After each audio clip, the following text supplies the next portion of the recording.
call the meeting to order. This is the January 14, 2020 meeting of the Town Plan and Zoning Commission for the Town of Fairfield. The first meeting on our agenda is Bills and Communications, the meeting minutes from December 10, 2019. Just in the, Mr. Chairman, in the absence of Mr. Levy so far, we need to have a... Yes, I'm sorry. Mr. Levy is not here. Yes, so Peter was here. You served last time? Yes. Okay, so Commissioner DiGiacomo, you're up for Commissioner Levy? Okay, very good. So the first item is the meeting minutes from December 10, 2019. Can I have a motion? Move to approve.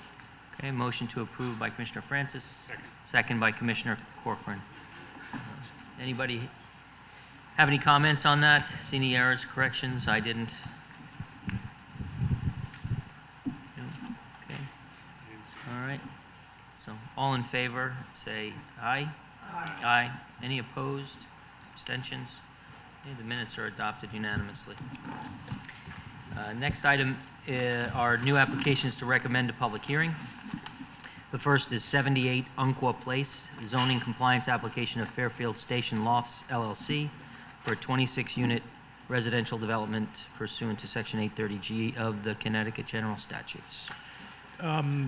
I don't have much to add to this, Mr. Chairman, other than the description you just read. 78 Umpqua Place is that, if you know Umpqua Place, it runs from the post road essentially right into the train station building. This is the south side. This is the last lot, kind of a wedge-shaped piece between the new pediatric building that was built on the former Blynn's toy store space in the railroad tracks. There's a house there that, so it's a proposal for a 26-unit building, which will be an affordable housing development.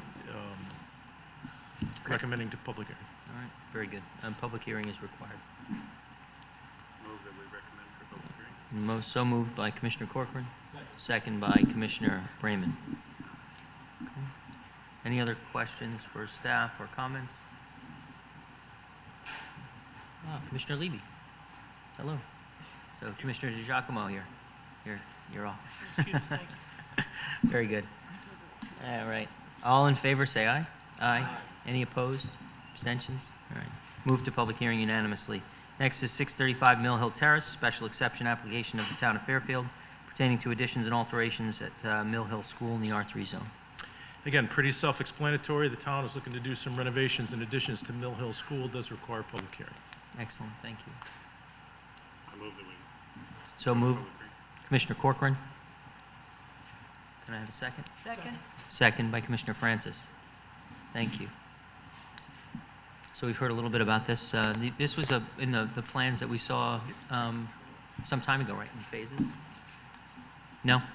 I don't believe you've seen, I mean, it's been in the public eye. I mean, there's been articles about it, but I don't believe we've presented a plan to you yet. No? Okay. All right. All in favor, say aye. Aye. Any opposed? Abstentions? Let's move to public hearing unanimously. Next is 391 Meadow Street, special exception of Attorney Frank Johnson to establish a dog daycare in a portion of an existing building in the Design Commercial District. This is a property that fronts actually on Kings Highway Cutoff, but it's kind of a two-tiered property. It also has a second floor that fronts on Meadow Street. There's a proposal to put a dog daycare facility on the bottom floor. It is a special exception application, does require public hearing. Okay, excellent. Thank you. I move that we go to public hearing. Commissioner Corcoran moves. Second. Second by Commissioner Noonan. Thank you, guys. Okay. Any other questions? Commissioner Francis. The neighbors have been notified. They will, but not yet. Thank you. Okay. Anyone else? All those in favor say aye. Aye. Any opposed? Abstentions? Okay, let's move to public hearing unanimously. Next is old business, 2117-2118 Fairfield Beach Road, coastal site plan application of 2117-2118 Fairfield Beach Road LLC pertaining to the construction of a single-family dwelling. So for this one, we had a public hearing that started on October 29. We have some new commissioners. Just want to confirm for the record that you watched the tapes and got up to speed. Commissioner Brayman? Yes, I did view the video of the first public hearing on this matter, and I am prepared to vote on it, Mr. Chair. Great, thank you. Commissioner Braun? Yes, I've reviewed the video as well. Excellent, thank you. Mr. Went? Okay, Mr. Chairman, this application seeks a coastal site plan approval to construct an elevated single-family dwelling. The dwelling that previously existed on this site was damaged during Storm Sandy and was subsequently demolished. This plan was referred to Connecticut DEP, which found no inconsistencies with coastal management policies. And the staff report that you've had also concludes that the plan is consistent with coastal management policies. The bulk of the discussion at the public hearing wasn't so much on coastal management policies, but the interpretation and application of certain of our regulations, particularly with respect to the question of Long Island Sound setback. So, and as you recall, there was some sensitivity to that issue when the application was initially made, and the applicant withdrew that initial application, made an application to the ZBA to try to move the house closer to the street, and was not successful before the Zoning Board of Appeals, so now they're back with more or less the original plan. And it's our opinion that that application is compliant with that Long Island Sound setback. I don't know, I did provide you a staff report that goes into the history of the establishment of the Beach District regulations and how that came to pass. I can walk through that if you like, Mr. Chairman. No, I would appreciate that. Okay. So this, Yeah, for the, I'm happy to do it. for the rest of the commission, you know, I did ask that for a little bit more research. Sure. And I think it'd be helpful to the consideration. Absolutely. So the important part is to understand is prior to the Beach District regulations being established, the zone that existed primarily down on Fairfield Beach Road was Residence A and Residence B. And many of the lots didn't meet the lot specifications for those districts, and as a result, there's a very long history of zoning variances being granted for just about any project that needed to happen.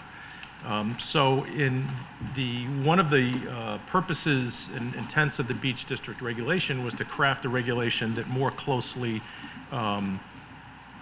fit the reality that was down there, and so the dimensional and lot area requirements were modeled after what the average condition was down in the Beach District. So the intent was to relieve property owners and the Zoning Board of Appeals of having to constantly for every application seek a variance. So we recognized what the reality was down there and crafted a regulation back in 1989 that more closely resembled the built environment. So, but in particular, with respect to the Long Island Sound setback, which was a question at this hearing, again, it's important to understand in the A or B zone that existed prior, the setback before the establishment of the Beach District was either 30 feet or 20 feet, depending on what the underlying zone was, which is a much less, in many cases, a much less onerous setback than what the Beach District established. So, let's see. So again, the intent was to hold the line is what for new construction, let me just read what I have here. Again, the standard didn't reflect the average conditions. Therefore, new construction and additions, because of the 20 and 30 foot setback, could actually be significantly closer to Long Island Sound than the present conditions that existed at the time. So the intent in holding the existing line was to prevent new construction from continually getting closer to the water. So it was a conscious decision to literally draw a line in the sand with respect to that setback. If there was a structure on the lot at the time, then the setback was drawn at the point of that existing structure closest to the sound. And if it was vacant at the time, then the setback was drawn between the two adjacent structures. So I did include, looking back at the Beach District regulation file from that time, we do have a letter from Connecticut DEP that recognized that, in their statement, they recognized that it wasn't possible to specify a single number setback from mean high water, with some waterfront houses in the beach being over 100 feet landward of mean high water, while others were immediately adjacent to the water. So they recommended, in addition to the language we were proposing at the time, to include the provision that there be in no case shall the setback be less than a certain distance, and the commission settled on 25 feet. So the language in the regulation says in no case shall the setback be less than 25 feet came from a recommendation from DEP. But the important part is to recognize that the then existing structures were going to be the standard for determining that setback. And it was expected that while that application was to be uniformly applied, we'd get varying results from that depending on the conditions of the lots at the time. But at the same time, that represented a more restrictive setback than what was on the books at the present time.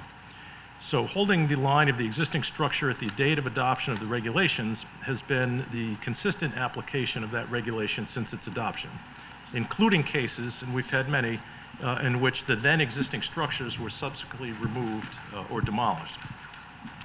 Again, it's important to note that in many cases, holding that line of the then existing structure is actually more restrictive than using the line drawn between the adjacent structures. We've had many applicants who have wanted to go closer to Long Island Sound than their present location, because if you drew a line between the adjacent structures, that line would be closer to the water than their existing structures. So there's lots of cases where that represents a more restrictive approach.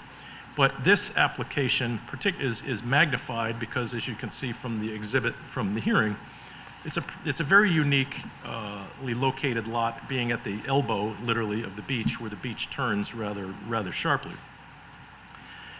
There was some concern raised about whether that regulation passes the uniformity test of the statute. And the statute does, in fact, say that all such regulations shall be uniform for each class or kind of building structures on the land throughout each district, but the regulations in one district may differ from those in another district. And I provided a quote from Judge Fuller's book talking about what the purpose of the uniformity clause was. In his quoting case law, is the uniformity requirement is based on several policy considerations, including reasonable notice to property owners how the regulations will be applied, to guarantee they will be applied in the same way in similar situations, and equal treatment of applications, namely to prevent favoritism in the application of zoning regulations. That's the quote from case law. So the requirement, again, is that the zoning regulations be applied uniformly, not that they yield uniform results. There was some discussion about the line that it should be, because this particular house had been demolished some years ago, that it should be the line drawn between the two adjacent structures. And as I noted before, that's not how that has been done and not what the regulation says. But with respect to the uniformity provision, drawing the line between the adjacent structures on any given lot is not going to yield any more uniform result than using the line of the existing structure. Both methodologies, uniformly applied, are going to yield equally varying results depending on the particular circumstances of the lot. There was also an argument about the provision of the regs that says, but in no case shall the setback from Long Island Sound be less than 25 feet. And there was an exhibit offered arguing that if you draw the line across the adjacent property line side yard, if you cross the side yard boundary with that measurement, you may in fact yield less than 25 feet. Two things about that. Firstly, you don't measure setback lines crossing an adjacent property line. You measure it within the property being surveyed. Setback lines do not cross adjacent property lines. The property that we're talking about is bounded by Long Island Sound, or by the mean high water line as it abuts this particular parcel. And the adjacent parcel is bounded by Long Island Sound as it abuts that parcel. And the mean high water line for the adjacent parcel does not establish a property line with respect to the property at hand. In the case, and again, the better example I can give you is we have many cases where you have adjoining lots that one lot may be much deeper than another lot. And in that case, the deeper lot doesn't measure its rear yard setback to the adjacent property line. It measures it to its own rear yard setback. And in fact, we've got many examples of properties that have sheds or outbuildings or garages that are even beyond the distance of the adjacent property line, in cases where you've got lots that are substantially deeper than each other as they adjoin. So in this case, the mean high water line is effectively the rear property line here. So we wouldn't measure that setback across the property line. Secondly, although the map was submitted, it's a composite map made from two different, so the same surveyor, yes, two different surveys done at different dates.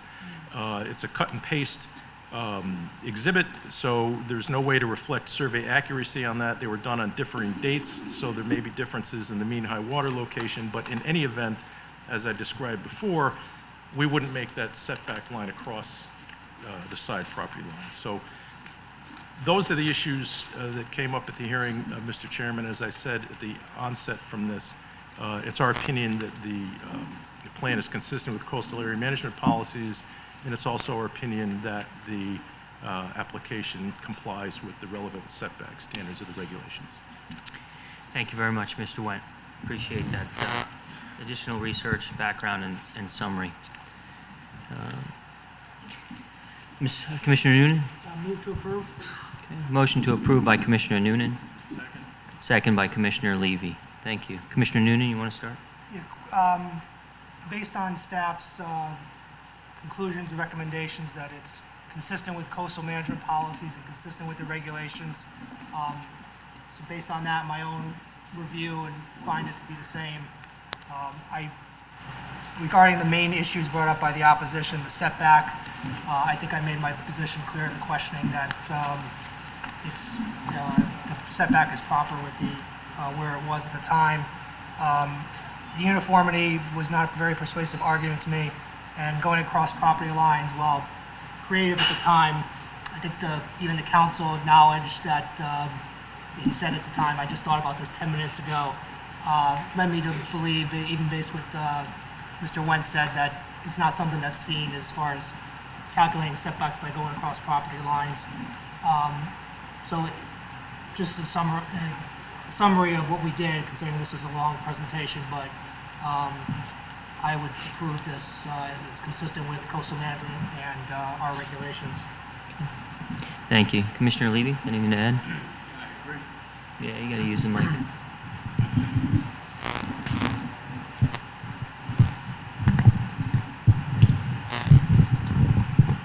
I agree with the staff comments and Commissioner Newman's comments.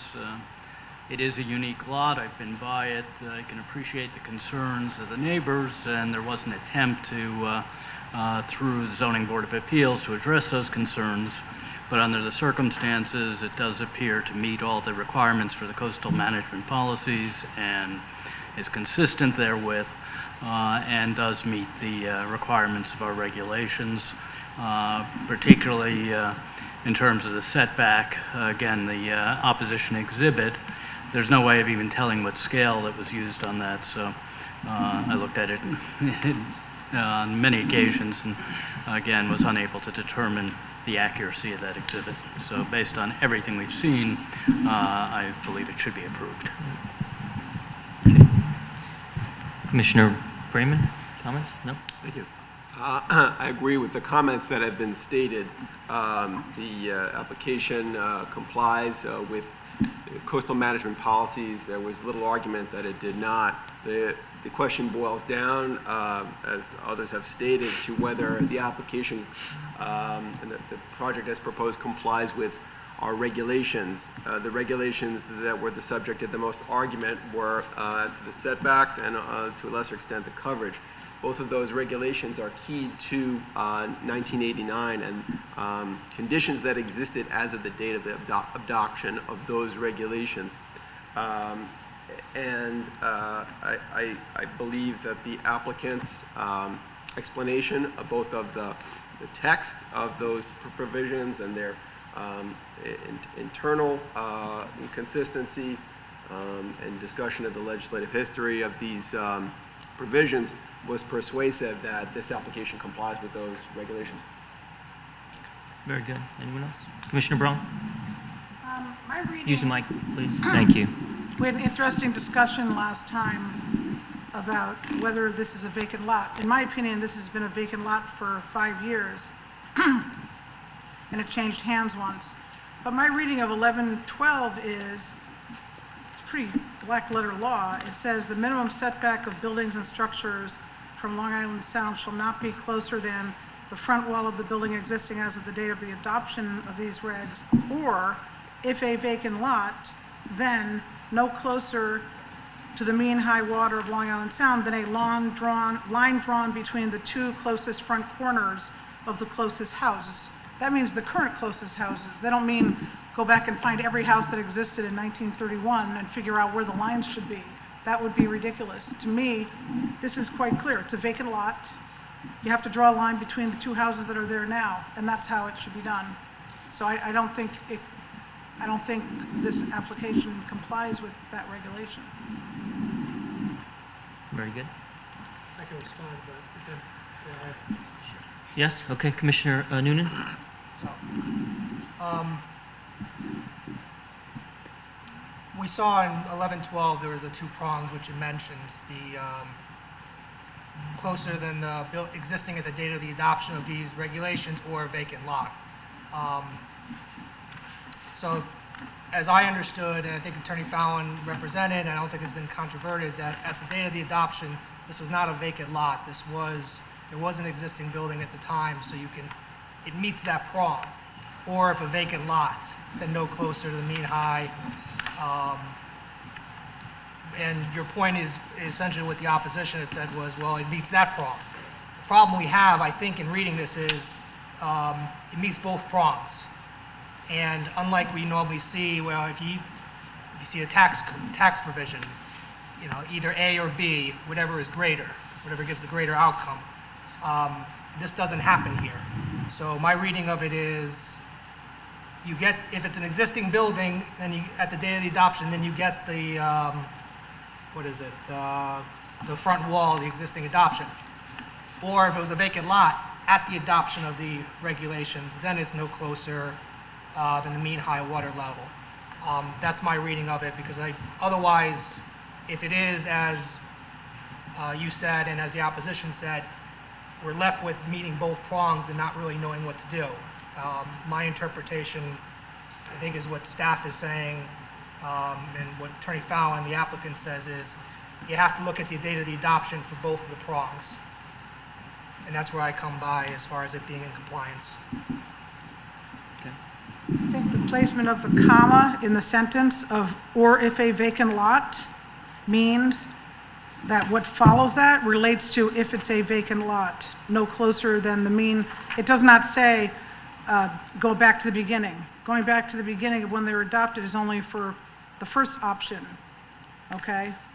If it's a vacant lot, it doesn't go back in time. It's what happens now. You have to have some way of deciding what to do based on current conditions. We can't always go back to 1931 to figure out what it should have been if that still remained the way it was. Those two aerials don't even look at all. I can't even figure out where the lot is on the 1931 aerial. It looks like totally different topography. I wish there was a more recent aerial, but I don't read it that way. I don't read it that way. Okay, very good, very good. Thank you. Commissioner Corcoran? Well, just two comments on that, then another thing. One is that if you read it the way you're suggesting, then you could create a change in your setback by tearing down your house and making it a vacant lot. And then it would change what your setback was. And the purpose of the rule was to maintain the 1989 setbacks. One thing. I have a question for Mr. Wayne. Sure. On the measuring the 25 feet to the tide line, if that had been wetlands, would you have measured it across property lines? Had it been wetlands? Yeah. Inland wetland regulations establish typically a setback or a regulated area from the wetlands. And yeah, the wetlands don't necessarily have to be on your property if you are within a certain distance of the wetland. Do you think that this tide setback is analogous to that? No, I think we're measuring this as a property line. I mean, in this case, mean high water in Long Island Sound is a property line. So no, I would not. Thank you. Okay. Anyone else? Good question. Sure. Commissioner Levy? Yes, as to 11.12, I think clearly the first section relating to the existing as the date of the adoption is controlling.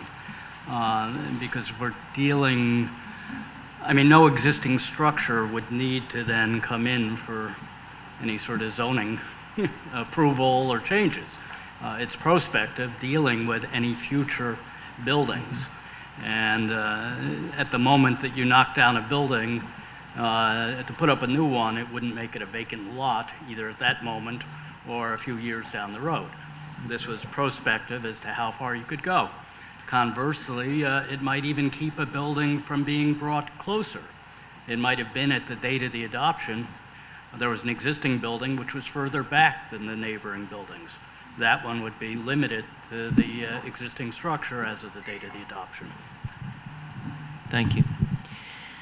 Yes, so this is a difficult one for me, and I think that, and obviously for many of us, and I think it is because of the uniqueness of this particular property. Just on the elbow, it happens to be the way that the regulations apply to this lot, which result in difference that wouldn't exist all up and down the rest of Fairfield Beach Road, on both sides. And so, that's the way the regulations operate, and we don't really have the ability to come to a different result, in my opinion. So, any other comments? The motion on the table is to approve. Any other comments? Ready to vote? All in favor say aye. Aye. Any opposed? One nay. Commissioner Braun. Any abstentions? Okay. So the application is approved 6-1. Next item on the agenda is 185 Thorpe Street, special permit and coastal site plan application of Thorpe LLC pertaining to the construction of a 148-unit age-restricted development in the Design Residence District and Residence B Zone. Okay, Mr. Chairman, this application seeks approval for a 148-unit age-restricted independent living facility. The property is a 6.7 acres in size. This was within the Design Residence District, which was established through a zone change by this commission in May of 2017. At that time, a 58-unit unrestricted development was approved. The proposed building will be 3 stories above an open pier grade level parking area. The building is designed to have its first occupied floor above the flood elevation with building access lobbies on the grade level below. Those lobbies must be designed to meet all the design specifications of the National Flood Insurance Program. There are 227 parking spaces provided, or 1.5 spaces per unit. The building will consist of 67% one-bedroom units, 97 one-bedroom units, 51 two-bedroom units. The units range in size from 740 to 1,220 square feet. There will also be amenity spaces such as a cafe, dining room, theater, and other residential amenities for this population. The project is proposed to be age-restricted with no resident under the age of 55 permitted. In fact, I think the testimony was their target demographic is going to be anticipates to be somewhat older than that 55 limit. The proposal features an extensive landscaping plan and the provision for public access via an easement and walkway along the marsh from Thorpe Street all the way through the site to the adjoining Rugby Park to the west and continuing around to Granville Street.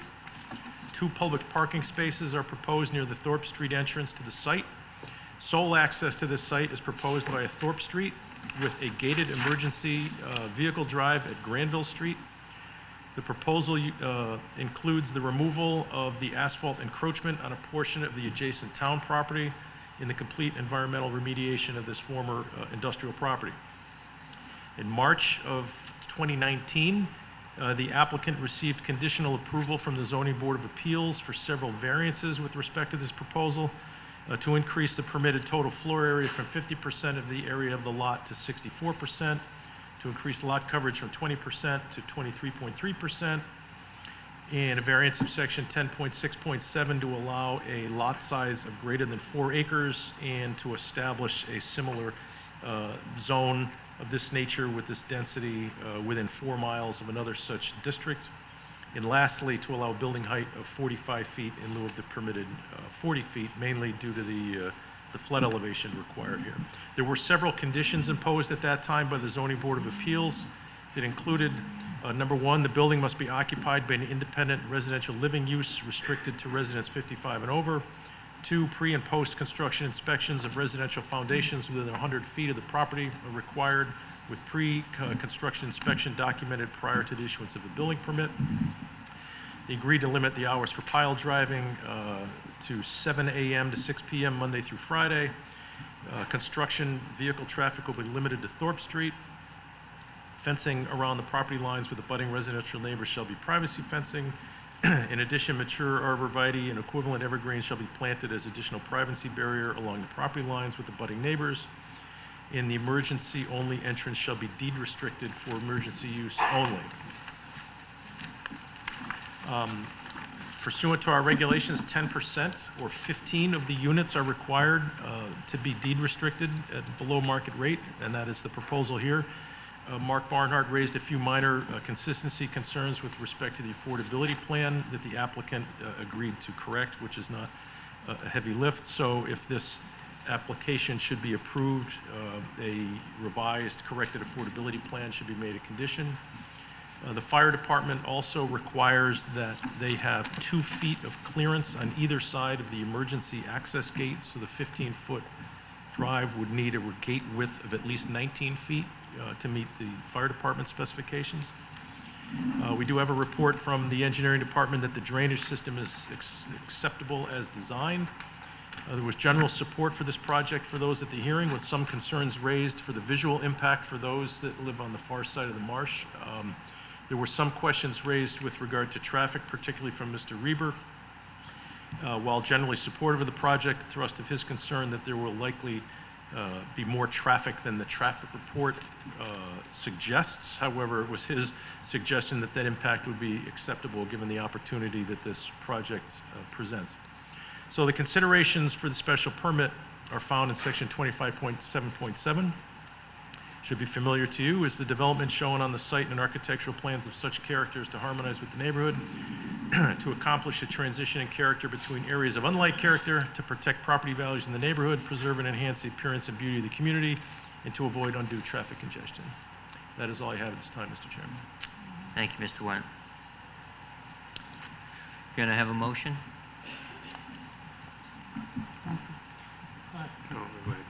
Move to approve. Motion to approve by Commissioner Noonan, Second. second by Commissioner Francis. Just as a, Mr. Chairman, I believe Commissioner Braun Oh, is. I apologize. Did she leave the room? She did. Okay. Commissioner Braun has recused herself, and in her place, Commissioner DiGiacomo, you're on for the night, for this application. I think I should amend the motion with the conditions as And- stated by staff. Yeah, there's, I mean, if you want, I can just, the suggested conditions, if you're inclined to approve this project, would be to require, and again, they haven't gotten this far in the design. We've had this discussion with the applicant, but the lobby areas, everything below that first elevated story has to be in full compliance with the National Flood Insurance design requirements. The revised corrected affordability plan. The fire department access gate is minimum width of 19 feet, plus standard bonding, but the ZBA conditions were already made part of the ZBA I also application. had in my notes, condition of approval, a sign for public walkway. Yes, they had that on the plan, just to have a sign at where those those public spaces are at the entrance to Thorpe Street to notify the public that they have access to that site. So yeah, we can make note of that. Okay. So moved by Commissioner Noonan with conditions of approval as stated. And Commissioner Francis, you're seconding that motion? Yes. Okay. I think this will Go ahead, serve Commissioner a Francis. great need in this town. It will be very well received. I've heard a lot of positive comments about it.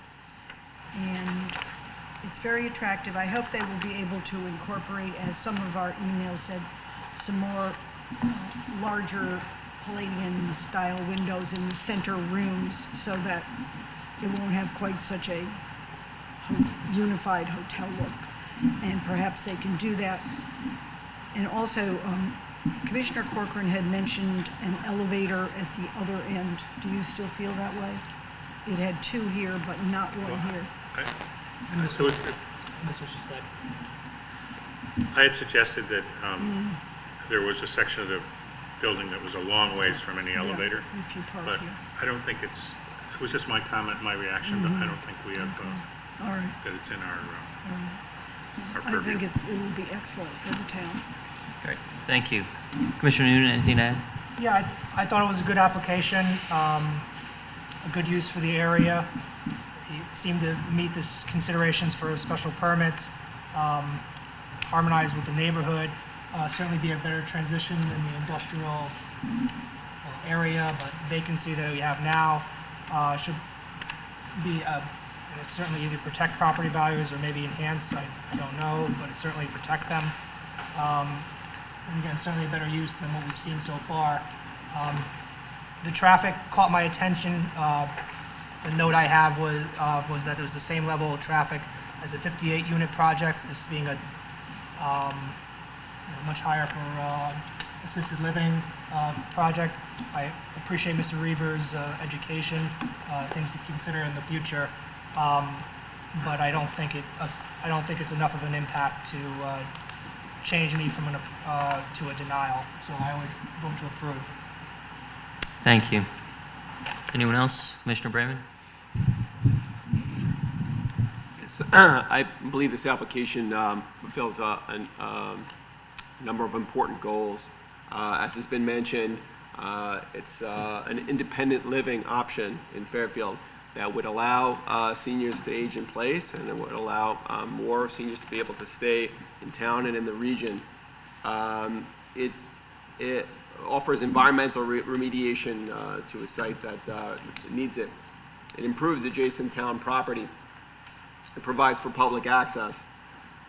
It's going to be constructed according to the standards applicable to flood zones.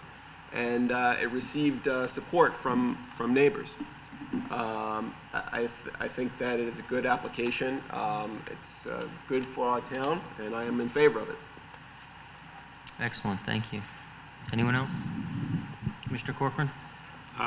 Just a comment, I am in favor of this application, but when I was reviewing it, I noticed that there was no mention of traffic or facilities for people who would be coming into the building to assist people who live there. And that may be because it's not thought that there would be, but if it's an elderly population, I would think there would be.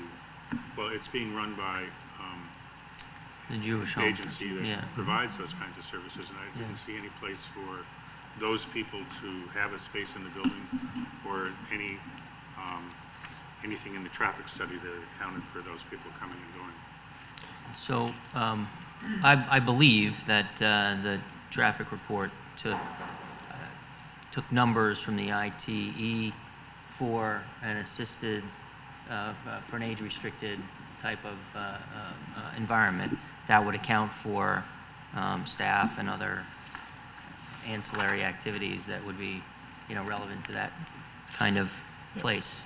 I So think that, it sort of balances out. I think that the thrust of the traffic commentary in the data that was shared was two things. Really, the standard in traffic report and traffic engineering is to take a look at the peak hour traffic, right? What's the impact on the traffic at the worst, the peak conditions? And in this case, I think the report is saying that it's going to have fairly equal impact than did the proposed 58-unit project.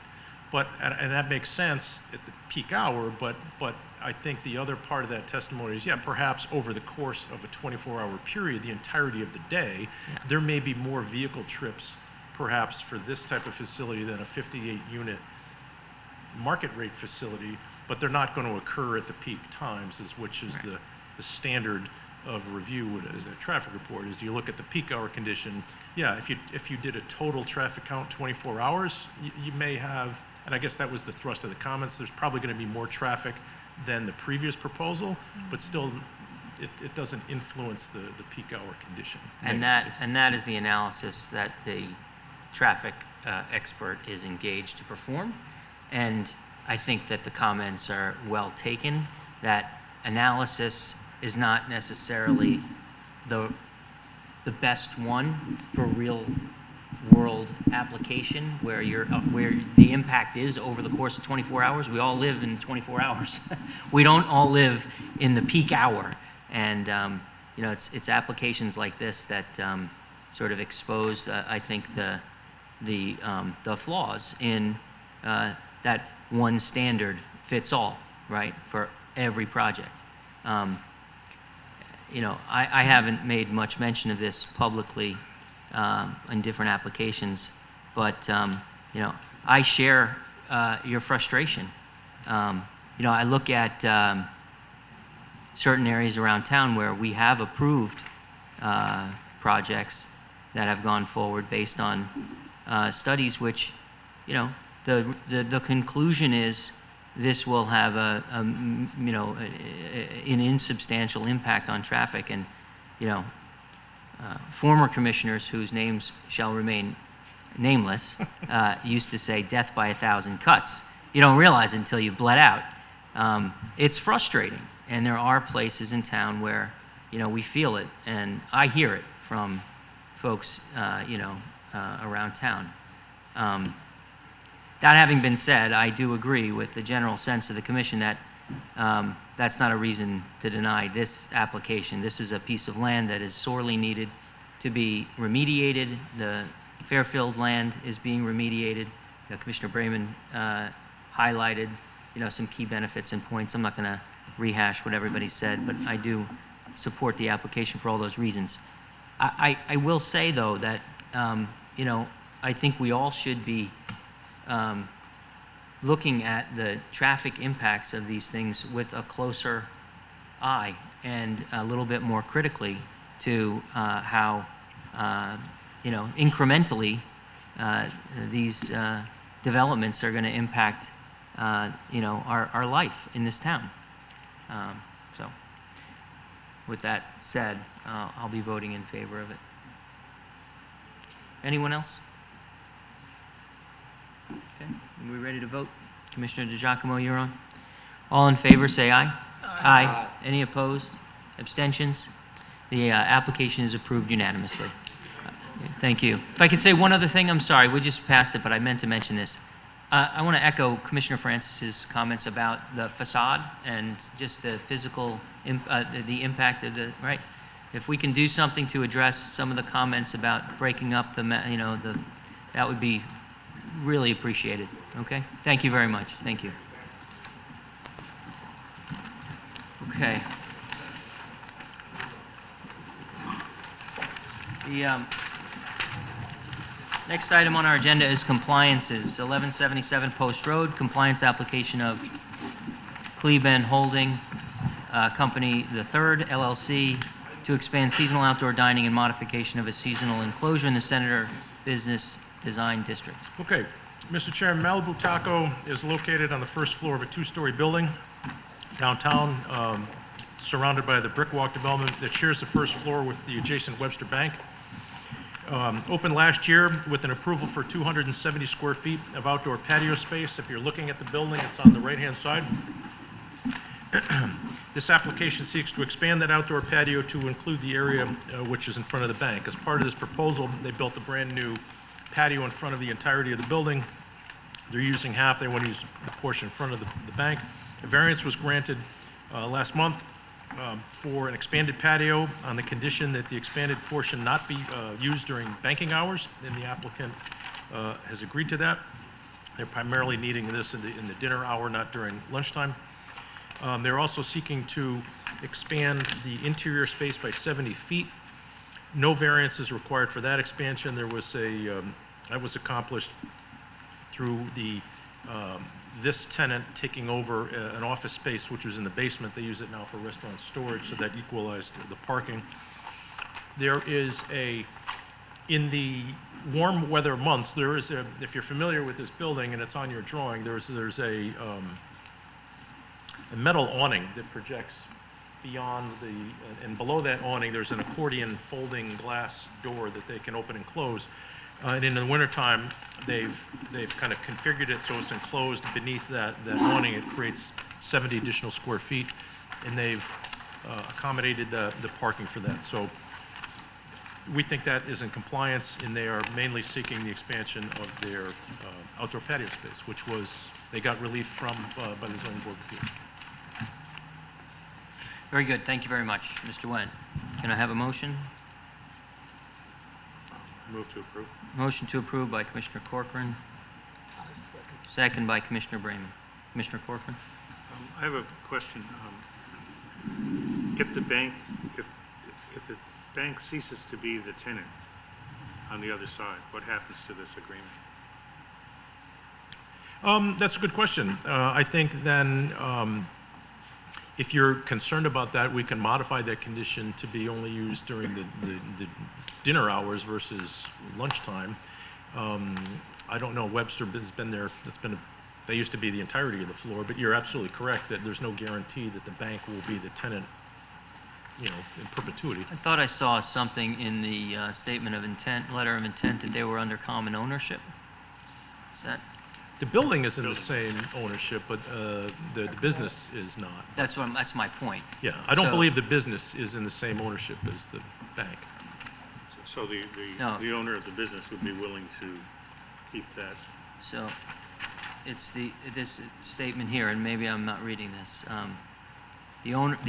The equitable owners, and maybe I don't know what that is, of 1177 Post Road and the Brick Wall Complex are the same. Right, that's with respect to the overall inventory of parking that's collectively available within while this building is a separate parcel, Yeah. its owners own adjacent 1139 Post Road, 1241 Post Road, 1205 Post Road, which are collected in the larger site plan that may be more evident in the next I see. application site plan that is collectively known as the Brick Walk. They have mutual access agreements. So I think that's what that refers to, Mr. Chairman. That was the basis for the Zoning Board of Appeals I read that variance, differently. that there's a large inventory of parking amongst all those properties that customers can avail themselves of. Yeah, I actually read that differently, but the letter was in support of the ZBA application, which is now in the books. Mhm. It's not relevant necessarily here. Commissioner Francis, you have a question? I didn't hear you clearly about the front patio, how there's glassing in that, and there's still a front patio. Does the left-hand side belong to the bank, or are they extending? The plan, if you have the, all right, let me walk you through the plan. If you have the plan in front of you,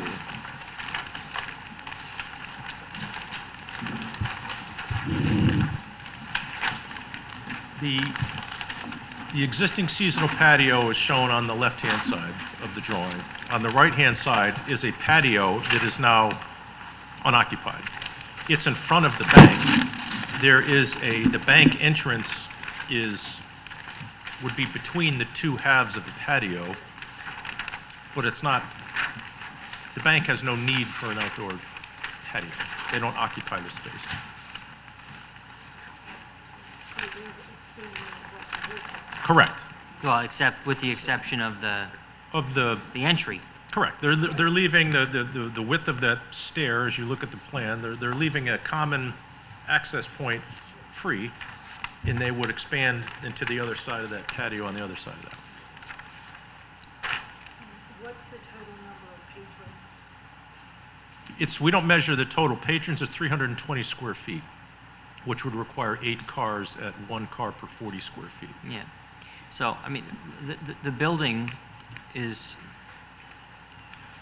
if the landlord, if it's acceptable to the owner of the property, which clearly it is because they're making the application, and it's acceptable to the current tenant, then I'm not sure, just thinking it through, why it even matters that the letter is from a tenant. I mean, you know what I mean? Maybe just to express support, but this is also something that's going to be recertified every year. Is this part of that? Correct, it would Yeah. become, I mean, their existing patio is part of our inventory, they're just making that patio larger. Right, but I mean, the landlord, the applicant slash owner of this property is making the business decision to lease additional space to one of the tenants, and if they choose not to do that going forward, or they have a tenant that comes in that doesn't like that, then that's between the landlord and the tenant, I would think. I mean, unless somebody disagrees with Yeah, me. I mean, I think, you know, the condition is already part of the ZBA waiver, so we don't need to address it. Right. And this patio area is well set back from the street, and people like outdoor dining, so far be it from us to stand in their way. Yeah, Do we need to I add don't think that there's any issue with this application. I think it complies with the regulations, and I think we should approve it. Do we have to put a condition that it goes to the recertification, or is that? We certainly can, I mean, their existing patio is subject to that, so if you want to simply include subject to the annual recertification, that's, Yeah, I I don't think that's an right. issue. Whose motion, was it Commissioner Noonan? No, Corcoran? All right, so friendly amendment to make condition of approval that it be added to our list for annual recertification, and that it has all of the usual conditions of approval as other outdoor seating Yep. licenses. Yep. Yes? Good? Okay. And the second was Commissioner Raymond? Yeah? Seconded. That's seconded? Okay, good. All right, any further discussion? Any other comments? All in favor, say aye. Aye. Any opposed? Abstentions? Compliance is approved unanimously with conditions as stated. Next item is 1243 Post Road, compliance application of RK Brickwalk III LLC for the conversion of an enclosed seasonal patio to year-round use in the Center Design District. Okay, same side of the street, 2 buildings down. Finn Restaurant, it's sushi, if you're familiar, has been utilizing a seasonal enclosed patio since 2010. They are seeking approval to use that existing enclosure on a year-round basis. Again, the property is part of the Brickwalk development, in which there's a large pool of shared parking. To accommodate the required parking for year-round occupancy, 3 parking spaces are being created by the removal of a fenced enclosure previously used for propane sales at another retailer. There are no exterior changes proposed for this, and as a permanent enclosure, it's already a permanent enclosure. They're actually reducing the amount of occupied space, because if they're going to use that, they're effectively using it as their entry vestibule. There's a door in the center of the dining room that opens right out to the sidewalk that they don't use. They use the patio door. So they're actually reducing somewhat the usable space when, and if you're familiar with that glass enclosure, again, in the summertime, it's like an accordion door that they can open into the alleyway there. So there's no exterior physical change to the building as a result of this application. Thank you. Can I have a motion? Move to approve? A motion to approve by Commissioner Noonan. Second. Second by Commissioner Levy. So I'm going to just, I have a question, and I apologize for jumping in here. So I'm a patron of Finn. And they are, in one way, complying and have complied with the seasonal nature of their outdoor dining. But I'm not clear as to how this became an enclosed structure through which their main entrance and egress has been conducted for over the past several years. And I have felt like this has been a bit of a manipulation and encroachment after we approved their seasonal outdoor dining. I haven't raised it before. I've never really asked the question, but to me, it was kind of like the writing was on the wall when this application was going to come down so that they could use it year-round. Because every time I go in there, I know the reason that it's not being used, but people are asking the question, why aren't they, so how did that become a permanent enclosed structure? Well, it was, when this application was originally approved, it was proposed to be a permanent structure, and it was only going to be occupied and physically used during seasonal times. Yeah. But it wasn't, I hear what you're saying. We have had other applications which are open outdoor patio spaces that have later come back to seek enclosure thereafter. In this case, and I'll go back to the original permit to look, my recollection though is it was an enclosure from the beginning. It's just with the ability to open that accordion door on the side, so in the summertime, that long wall of that enclosure is open. Yeah. But I believe that was the design from the beginning. Whether or not they used that other door into the dining room is a different deal. But The side of the building is actually, where that entry door is, where you're calling, of the vestibule. When Right. you're in this space, it's actually siding on the interior of this space is actually the exterior wall of the building, correct. right? Because this temporary sliding glass doors, okay, was put up when we approved the seasonal outdoor dining, Yeah. right? And so, I just, how are we now at a point where the premises have been expanded to what ultimately is just simply more patron area with some collapsible doors? What's changed? What's changed in the nature of the business and the property such that they couldn't have done this before? You know what I'm saying? Yeah, I do, but their approval of that space is limited to seasonal use, and they Right. haven't been occupying, while they use it effectively as a vestibule, Yeah. that's not typically considered patron space. So in this application, they are further defining that because they want to use it as occupied space year-round, they're proposing a new airlock within the space that kind of restricts the footprint of the available area beyond what's available presently. So I hear what you're saying, but I don't believe this was I can think of other examples where you might have felt like it was kind of a bait and switch situation where it's an open patio, now it's an enclosed, we got canvas, we got roll down sides, we got all those things. But I don't believe that's the case here, because I think this was designed as effectively a permanent enclosure, but only was going to be seasonally occupied. Did they not have the parking to make it year-round? It doesn't have heat? Correct. It will. Yeah. It will now as a result of this. And yes, that was the basis for it and why they have to, as part of this application, provide 3 additional parking spaces Yeah. for that 120 square feet, where they didn't before, as a seasonal use, didn't have to provide that additional parking. And now they have the three extra parking spaces that they didn't have before. Correct. Okay. All right, Commissioner Corcoran? So, those 3 extra parking spaces, they're actually on a different property though, right? That's correct. They're behind the 1139. That's kind of what I alluded to. If you look, it's kind of small and reduced, I see it. that key site plan. All of those spaces, the parking tabulation, which is on the first page, is a collective parking tabulation for the entirety of that whole development. So these are separate properties, so if one of these properties were sold, then what happens with the parking?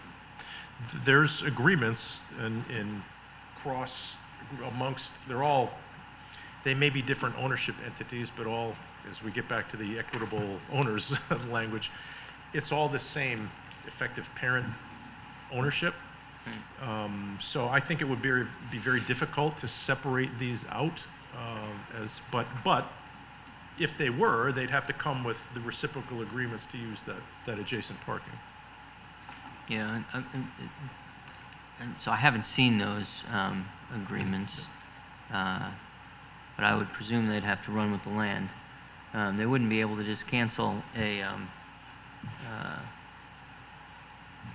contractual obligation simply because they wanted to sell, you know?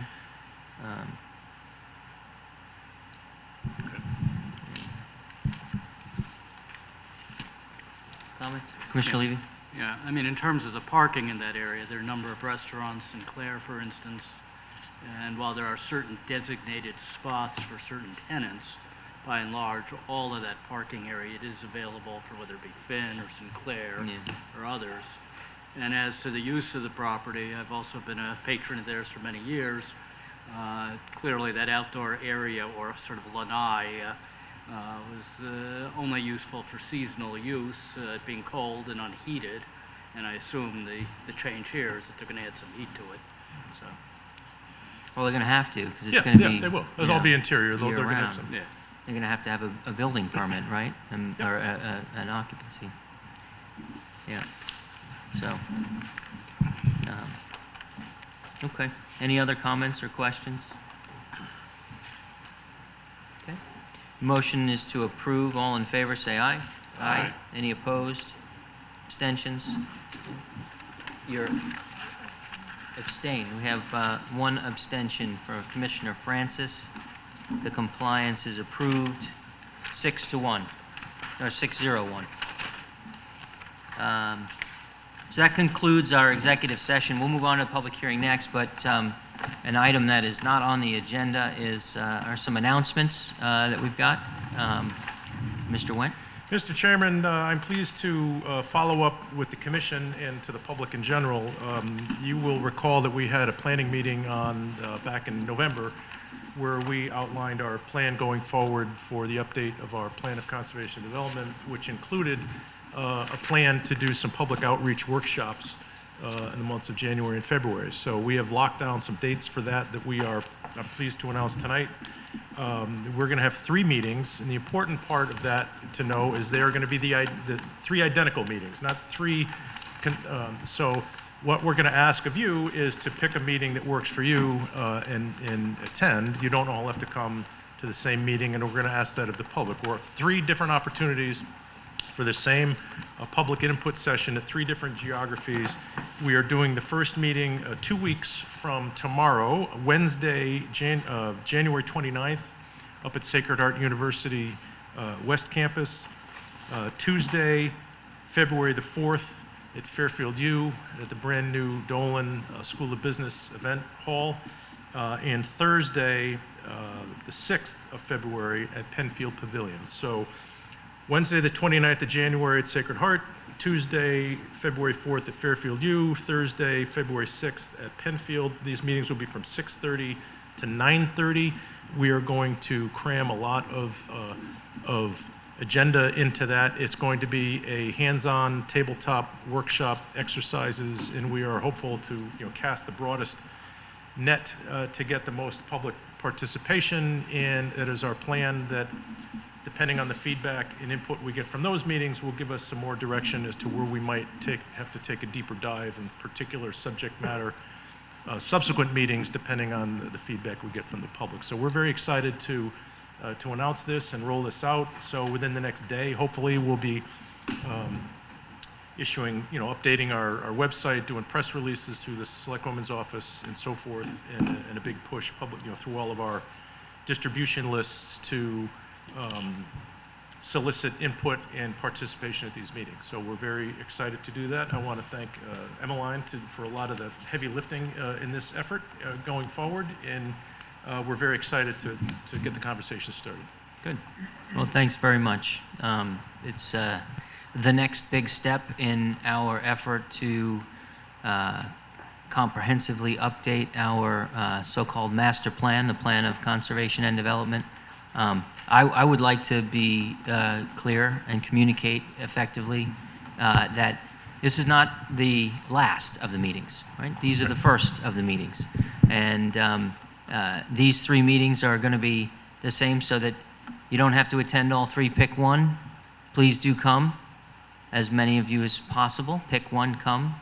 And going forward, there will be additional meetings on other specific subject matters that grow out of these meetings, because one of the topics that we're going to ask for input on is what do you, the citizens of Fairfield, believe that we should be spending more time on in our process and focusing on in revising the plan. So thanks, Mr. Wendt. Thank you, Emmeline. I appreciate all your efforts. And with that, well, does anyone have any questions about that on the commission? No? Very good. We'll go to the public hearing. We have 3 items, all related. Continuation from November 12th, 2019, zoning regulation amendment, application to the Fairfield Housing Corporation to amend the design residence district regulations. Number 2, 980 High Street, application to the Fairfield Housing Corporation to establish a design residence on land presently zoned Residence B. And 980 High Street, zoning compliance application to the Fairfield Housing Corporation pertaining to a 40-unit affordable housing development pursuant to Section 830G of the Connecticut General Statutes. So where we last left off was in public comment. So today, we ought to close this hearing. We ought to do so timely, hoping we don't need to spend the rest of our curfew here. We had some public comment. We'll have Mr. Green coming up next to provide his presentation on behalf of his clients, and then anyone else, any other members of the public that wish to be heard can participate. Following that, the applicant will have a rebuttal, and after that rebuttal, only to address items that have been raised in the response. And after the applicant's rebuttal, the public hearing will be closed. All right? And then following that, the item will then go on our next meeting's agenda for us to consider an executive session. All right? So no votes, no decisions are being made tonight. With that, Mr. Green?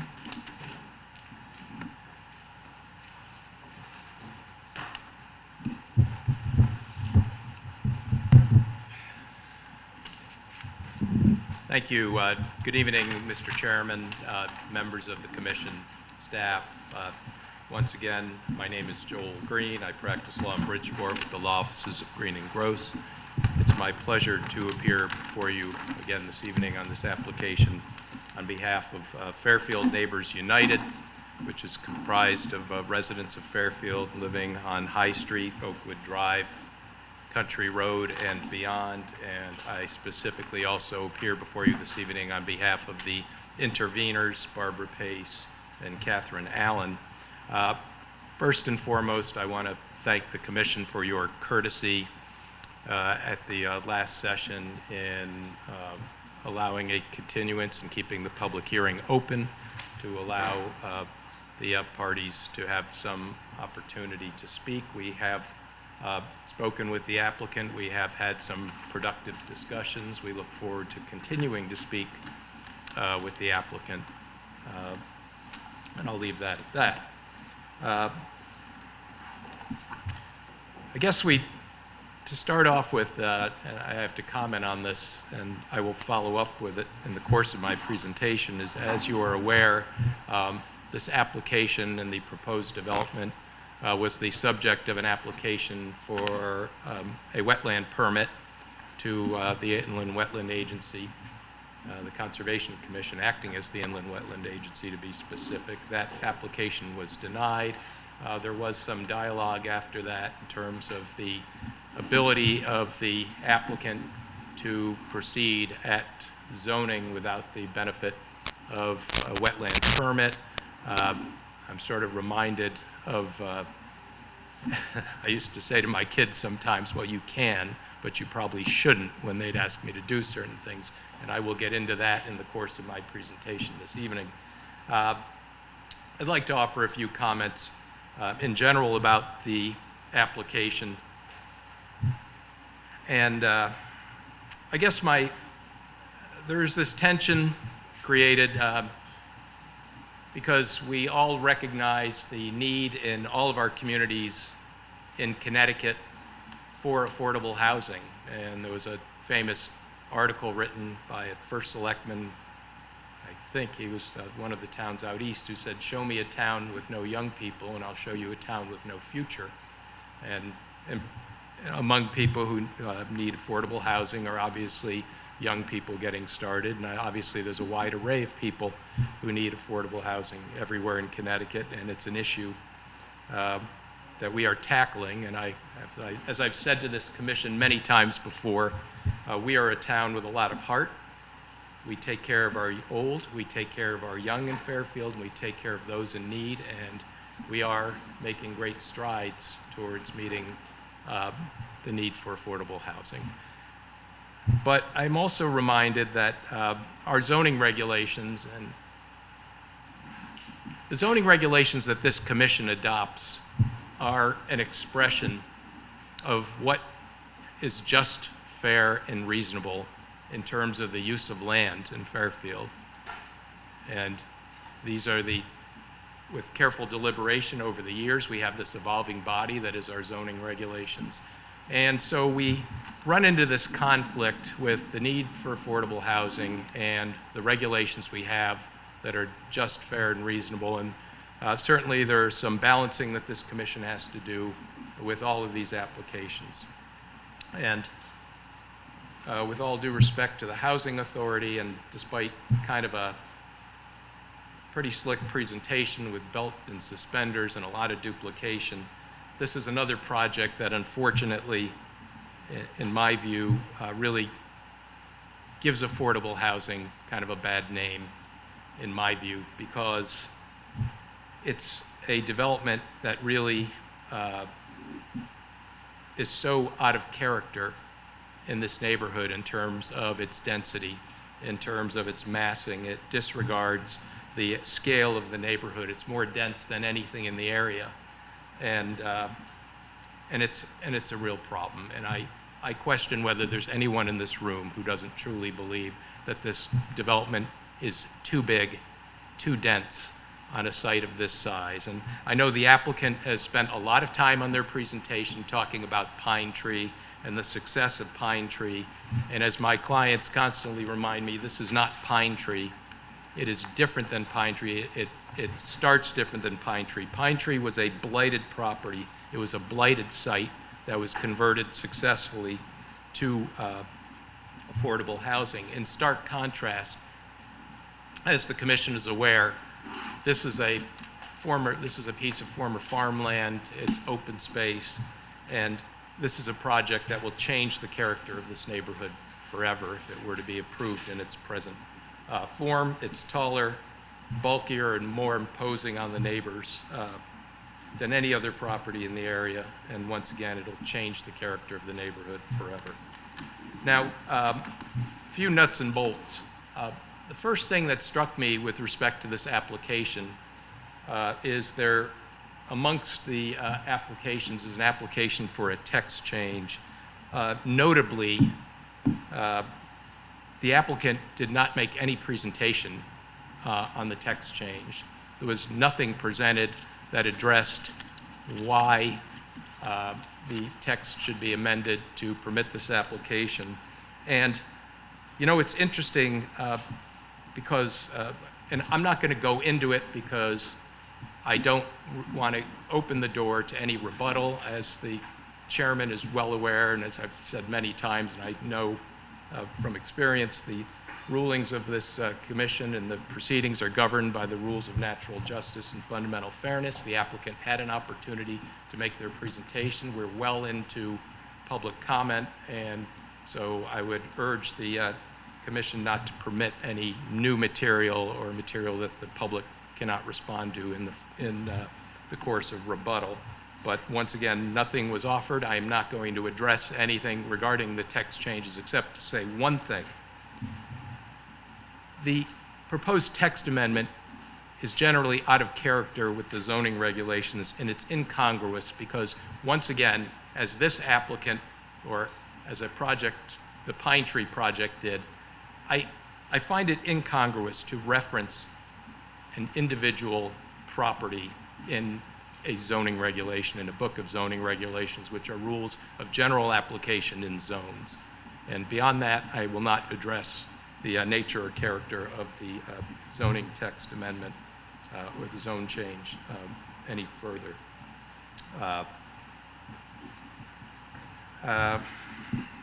Okay. In terms of the site plan itself, and I know you're very familiar with it, I'm just going to cover a few of these areas briefly, and I understand, once again, I well understand the constraints of 8-30G and how the regulations apply or don't. But once again, this development is not respectful of setbacks. I would suggest that the parking is inadequate on the site, and I'd like to offer 2 comments on that. First of all, I want to talk about now, and I want to talk about the future. In terms of now, there's presently proposed to be 40 units in this development. As I understand it, the array of units will produce a total of 78 bedrooms on the site. This may have been tinkered with in the last iteration of the plan, but the plans that I've seen, I just want to check the plan that I received from Mr. Wendt today.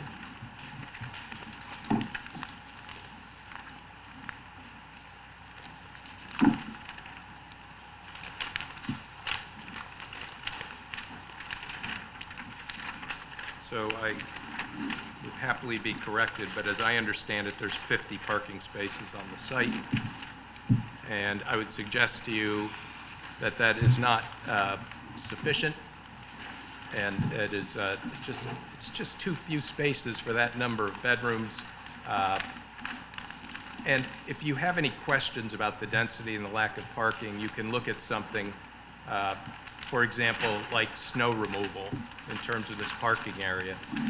If you have a question about the extreme density of this site. For example, for snow removal, the applicant is proposing, as I understand it, that all of the snow on this site has to be trucked off the site as it is plowed.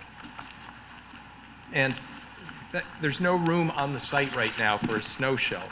There's no extra spaces where snow can be stacked.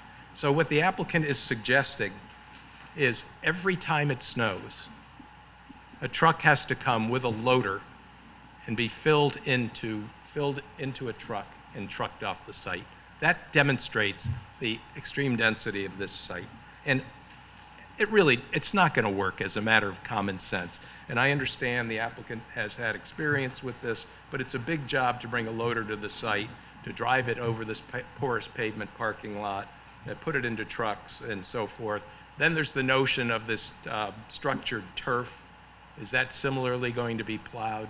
Because it should be, because it's relied upon by our emergency responders and fire trucks.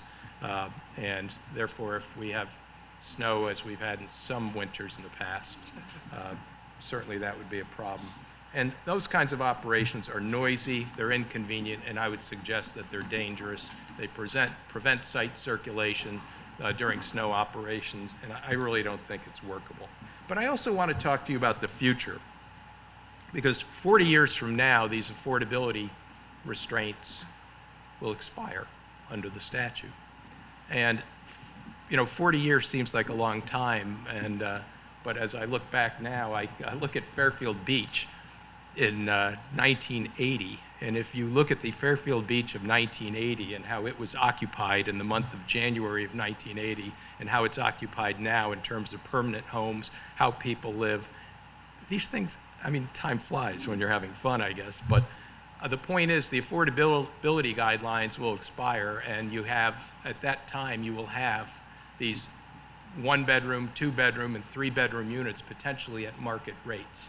And to suggest that there is only 1 parking space or 1.2 parking spaces per unit is just inadequate. I note that the applicant said, well, our experience has been with our other affordable development that many of the residents take the bus, they walk, and so forth. And I would suggest that that model is probably not as applicable in market rate units. I think that we have to be sort of have a longer vision in terms of how sites are used in the future, as we've learned with so many projects as time passes. So there's that. Here we are with another 8-30 application, and I want to just discuss briefly the wetland application. It was denied by the commission because the commission found that it involved an unreasonable risk of harm to the wetlands. I have a copy of the commission with copies of the denial, so that's in the record. I have copies for each of the commissioners. Here's a copy for the record, and copies. Do you want me to? Oh, sorry. And I'm sorry, I didn't get one for Brian.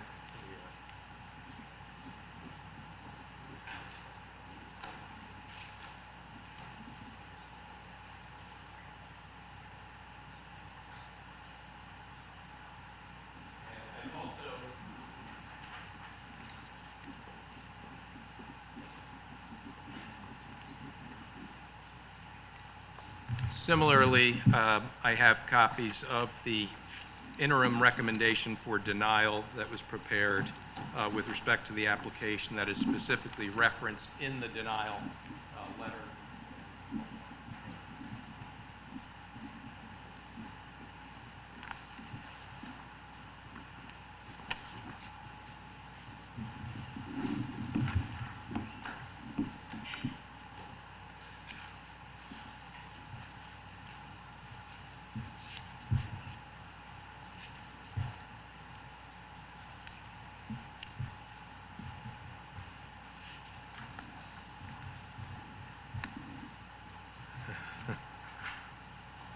I'm reminded of my colleague and friend Michael Bologna always used to say, never hand out paperwork while you're speaking because no one will pay attention because they'll be reading the document. Those were wise words. I think of them often, but Thanks. you'll see. And we're familiar with that. And Yeah. I believe it's actually already in the record. Right. Okay. And as you can see, the commission, acting as the agency, made a specific finding as to the impact of the development and finding that feasible and prudent alternatives existed that would prevent these adverse impacts to the wetlands, including a scaled-back development or modifications to the drainage plan and so forth. So that is all in the record at this point. I've also filed a petition to intervene, which you have copies of, and I think everyone got a copy of that. And We got do. a copy of the reports by Mr. Trinkus, Mr. McManus, and the notice of the granting of the intervention, where the Wetlands Commission specifically found that the public trust in the air, water, and natural resources of the state would be impaired by virtue of this proposed development, and granted our petition to intervene. We will similarly ask you to grant that, but I'd like to... I don't think there's any objection to your client's status as interveners here. Well, I don't know if Mr. Leclerc specifically consenting to that, but I believe the commission will have the opportunity to make a specific finding. Very good. But what I'd like to do is just provide some further information on the impact on the wetlands and stormwater issues. And I have Steve Trinkus here this evening. I have a copy of his resume, 3 copies of his resume that I'll put into the record. It's quite lengthy and it's 30 pages, and I didn't make copies for everyone, but That's fine. in the record. And I'd like to call Mr. Trinkus forward to review his findings specifically on the stormwater management plan that the applicant proposed. Okay. Are these going to be the same evidence and arguments that you raised before the Conservation Commission? They are, many of them are, yes. So, I want to be respectful of your and your client's right to participate here, but I'm wondering if you could explain how that relates to the standard that the issues that are before us that we must consider in the context of an 830G application. I think that's an excellent question. I've prepared, Linda Lasky in my office has prepared a memo for the commission, and it provides that Are we supposed to read that now? It's very brief. And it's... Can I ask why you didn't submit it to us before this hearing so that we could have read it and actually had the answer to that question before we sat here? because it was not completed till today, but it's quite brief, and I can present it orally if you'd prefer. No, that's, please, pass it around. You know, it's just, it's been a frustration, and not just me, but the commission. Well, as I With understood it, receiving these kinds of things the night of the hearing, and then with, as you just said, having our heads buried in the arguments and the authority when you're trying to, you know, Thank you, Mr. Chairman. make an argument. And I think this is something you can consider over the next couple weeks as you Sure. consider the merits of the Okay. application. I just would ask and encourage you and others to just please submit your materials in advance of the hearing so that we can digest them. When we Thank you. spend a lot of time looking at this stuff and preparing, and it makes it beneficial for us and you.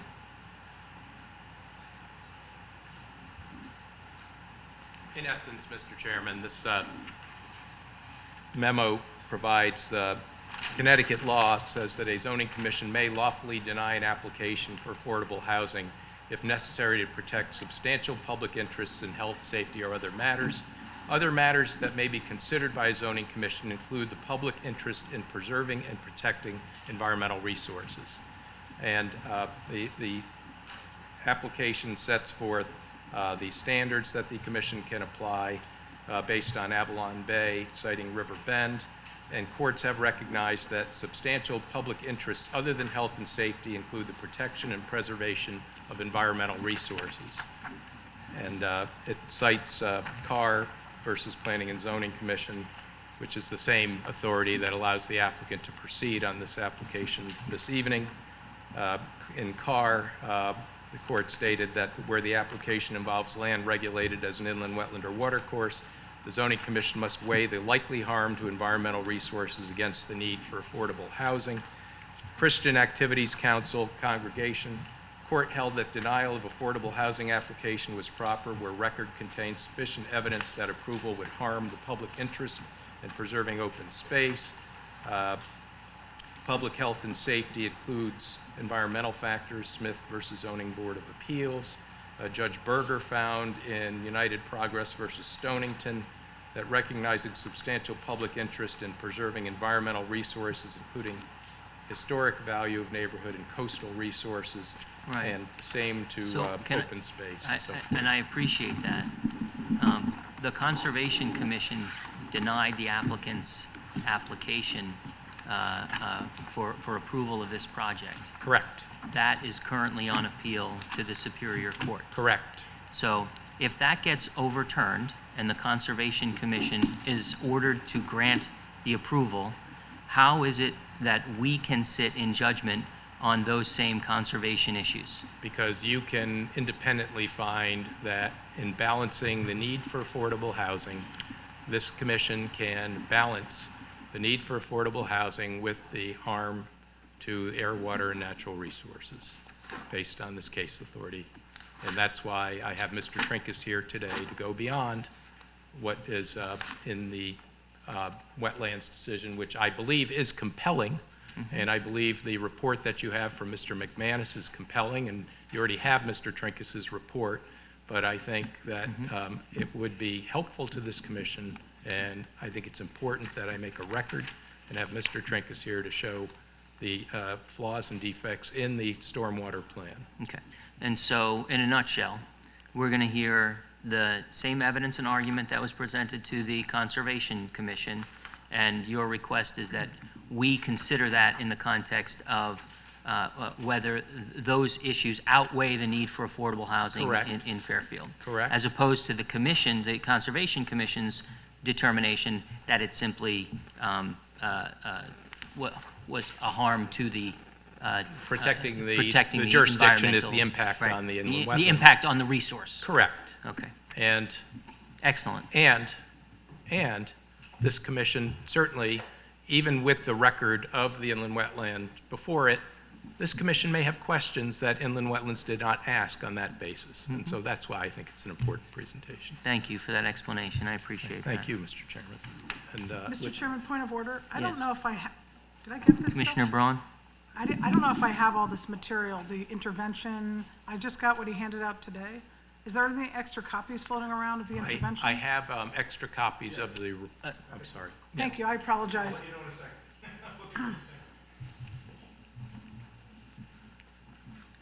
Very good. So in the meantime, let's get to Commissioner Levy. Does anyone have any other procedural questions while, or, you know? Yeah. Cases where environmental concerns have been addressed by zoning commission in 830G. Yeah, make sure that's on. And I'm not turned on. Yeah, say it again. Let me repeat that. In these cases where environmental interests or concerns have been addressed by zoning commissions, were those cases where the zoning commission was serving in the capacity of an inland wetland commission as well? No. Or separate and distinct? I believe No. separately. Okay. So with that, I'd like to call Mr. Trinkus forward and Thank you. Mr. Trinkus, I know that we've submitted your resume, but if you could just briefly, for the public, and just tell the commission a little bit about your education, training, and experience, just briefly.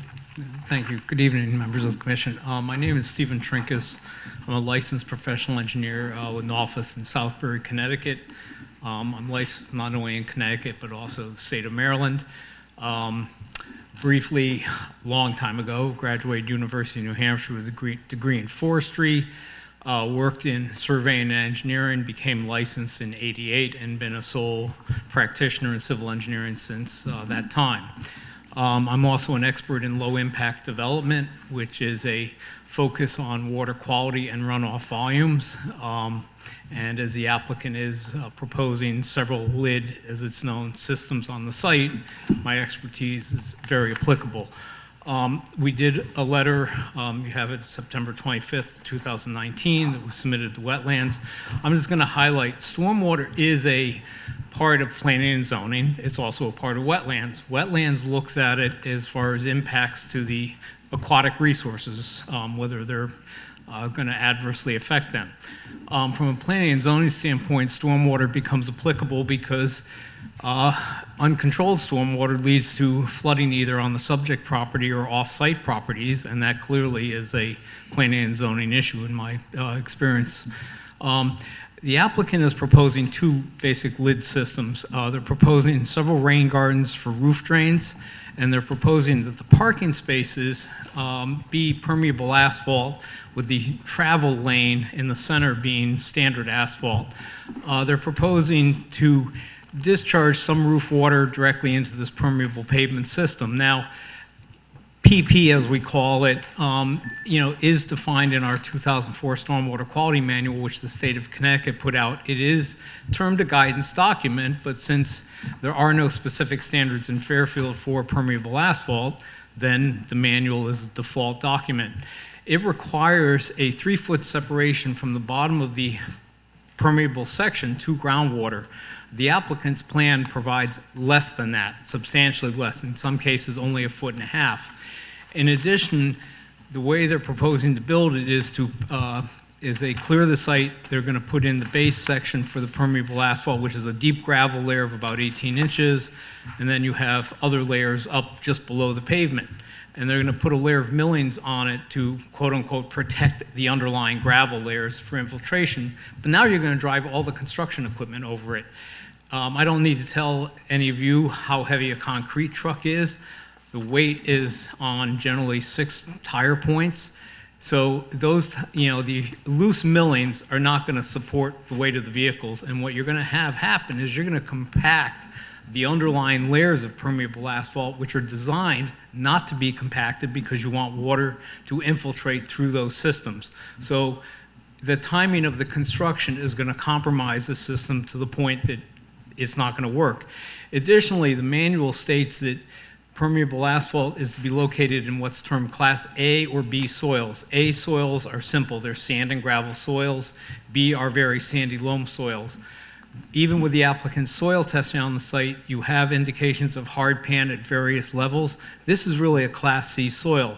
The National Resource Conservation Service, what was the Soil Service years ago, they used to have the soils books that some municipal departments may still have. Now everything's online.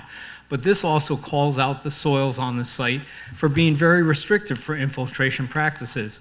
The applicant has not proven by hydraulic modeling and adequate testing that this system will actually infiltrate water. And right now, all the water from the site drains into the site towards the wetlands in the back of the property. However, the way it's proposed that there are under drains in the system that will bring that water back out to High Street that does not infiltrate. But we don't know right now whether this will work at all. And that's one of the aspects. You just can't put lid on a plan and say, oh, it's going to work. There's more to it than that. And unfortunately, we have many examples in the state of Connecticut of systems that were put in wrong places and quite honestly fail very quickly. If it fails, two things happen. Because the applicant is building impermeable vertical barriers at various points within the parking area, you're creating basically an underground bathtub. When the bathtub fills up and you get new water on it, it sits on the surface because it can't go in.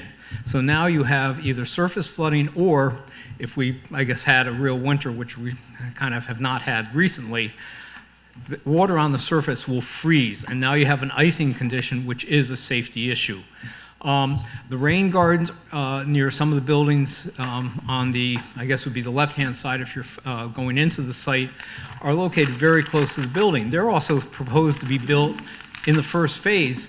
Well, when you have a rain garden 2 feet from a foundation wall, how do you dig a foundation wall without adversely impacting it? These systems are going to get compromised during construction, and for the same reasons, they're not going to function properly. So you're going to have uncontrolled stormwater on this site, which is clearly a jurisdiction of planning and zoning. And who it affects will depend on exactly what aspect of it fails. But I will tell you, having done LID since the early 1990s, I have tremendous expertise in it. It will fail. There's no ifs, ands, or buts that the permeable asphalt system will fail because we have inadequate information and we have not proven that it will actually function.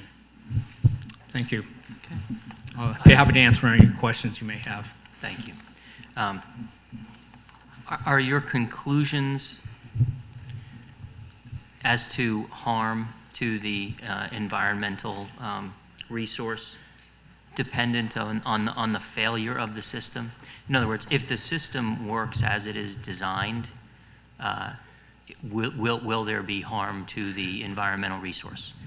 If the system works as intended, there's you're actually going to put more water towards the wetland system that doesn't go there. When you increase the saturation level within a wetland, you change the ecology of that system. So yes, that's an adverse impact. You're changing what you already have there. If it does not function, you will have adverse impacts because this water is going to wind up going out to the town of Fairfield drainage system on High Street. And whether the system can accept all of the flows is a broader question that also has not been addressed. Right, so if the system works, then it's your opinion there will be additional water in the wetlands, which may change the ecology of the wetlands, and in your opinion, that's a harm to the resource, correct? Correct. You're changing what's already there. Right. And if the system doesn't work, then more water will exit to High Street through this escape mechanism, right, to this escape drain. And it's your opinion that that will be sort of a very, very extreme harm to the environmental resource. Is that right? Well, it's ultimately the water in High Street drainage system has to go to some receiving wetland or water course. But the impact is to the system itself, whether it can handle. It was designed to handle a little bit of overflow from this design. This design is designed to infiltrate with a relief pipe going out to High Street. If the system does not infiltrate, again, you have an underground bathtub where you're going to have on-site flooding, which could affect not only the people in these units, but some of the adjacent homes that are slightly lower than the site. Does that presume that the outflow to High Street is not capable of handling the excess water? I believe the pipe as proposed, I believe, is a 4-inch pipe in the permeable asphalt system. If it fills up, that pipe has very limited hydraulic capacity. So if the pipe cannot release the flows out to High Street, basically the underground If. bathtub fills up. I know, if, you just said if, and our task needs to be greater than that, right? So in your professional opinion, is the pipe sufficient to handle the outflows to High Street if the infiltration system doesn't work? No. And did Laura Pooley evaluate the system as proposed in the application either at the Conservation Commission or the application before us? Laura did review it. I don't recall her exact memo. I think she had questions during the process. You know, but I'm looking at the functionality of the system. I have seen many of these systems like this fail, and that's, you know, that's my concern. Whether you build affordable housing, here I leave to Attorney Green, but the key is the sites have to work. The systems that we design as engineers have to function the way they're intended, and this particular one will not. Right, and I understand that that's your opinion, and I think you've made that point very clear. My question was designed to elicit a response from you as to specific concerns that Ms. Pooley had, or specific points that she made as to why it would work, and your understanding of her evaluation. So I just talked in a very circle there to explain myself, right? But what I'm trying to understand is your understanding of Ms. Pooley's evaluation of the system, whether she agrees with you that it's designed to fail, or if she actually reviewed it and opined that it would work, or if she had questions, and if so, your recollection of what those questions are and how you would respond to all of that. I believe Laura, at some point towards that, did, you know, more or less sign off on the concept. However, I look beyond the concept because I know what causes these systems to fail. But I believe Laura accepted that. Many engineers in other communities have also accepted designs like this, and the end result has been a failure of the system. It quite honestly comes down to a lot of engineers, both municipal and design engineers, do not adequately understand how to design lid systems. And unfortunately, in the state of Connecticut, as I do many talks on it elsewhere, we have more examples of what not to do or how to do it than we have good examples. So, you know, for that. So it's a learning process, but placing it on the wrong site is problematic. Understood. Commissioner Noonan? So under 830G, if we were to deny an application, we have the burden, and I pulled it up just so I would say it right, to prove a substantial public health and safety interest that clearly outweighs the need for affordable housing. But it goes farther and says, and that our commission's concerns cannot be addressed by reasonable changes to the development plan. So looking towards that second part, you've said that your opinion's clear that you believe the system will not work. Can you provide reasonable changes that would make it work? Yeah, you can. One of the first things is a very thorough soil testing protocol of the area where the lid systems are, and then a hydraulic modeling to actually prove that it will do what it's intended to do, which is infiltrate water. The test holes that the applicant has done are not adequate, and they have not done the hydraulic model of the permeable asphalt system. Now, you've said this a few times that you don't believe there was adequate information and the applicant hasn't proven that it will work. But your opinion that the system will not work is not based on is not just based on inadequate information and their failure to prove. You've cited other things as to why you think the system is going to fail, correct? Yeah, I have. I mean, it's not just what's on the plans, it's my knowledge of how these systems work and the soil types that are present on this site. The manual, quite honestly, says it all. You can have it A or B soil. This is not an A or B soil. And we don't have separations of groundwater. You need a separation of groundwater, just like for a septic system.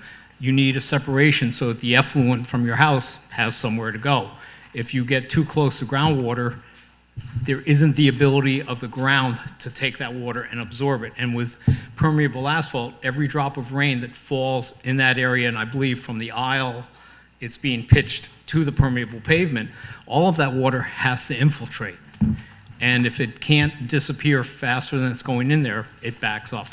I mean, besides the other two things you said, the thorough review of the soil and the modeling to prove it, any other systems that they could put in, if it's, and I don't know enough about it, but a rain garden here, or a bigger pipe or something.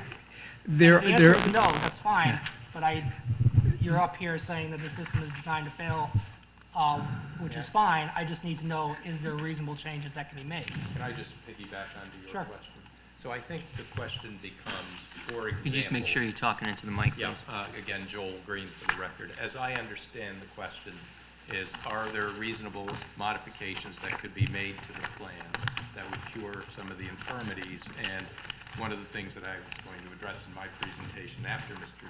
Trinkus spoke was, for example, a smaller development which would less impermeable surface would produce less of a stormwater volume into the system, first of all. Is that correct? Yes, that would be. And, for example, there are other treatment systems that the applicant might use to both receive, detain, and treat stormwater. Is that correct, or other technologies? Yes, it is. There's, in the manual or the guidance document that DEP put out, there's a dozen or two different types of stormwater systems.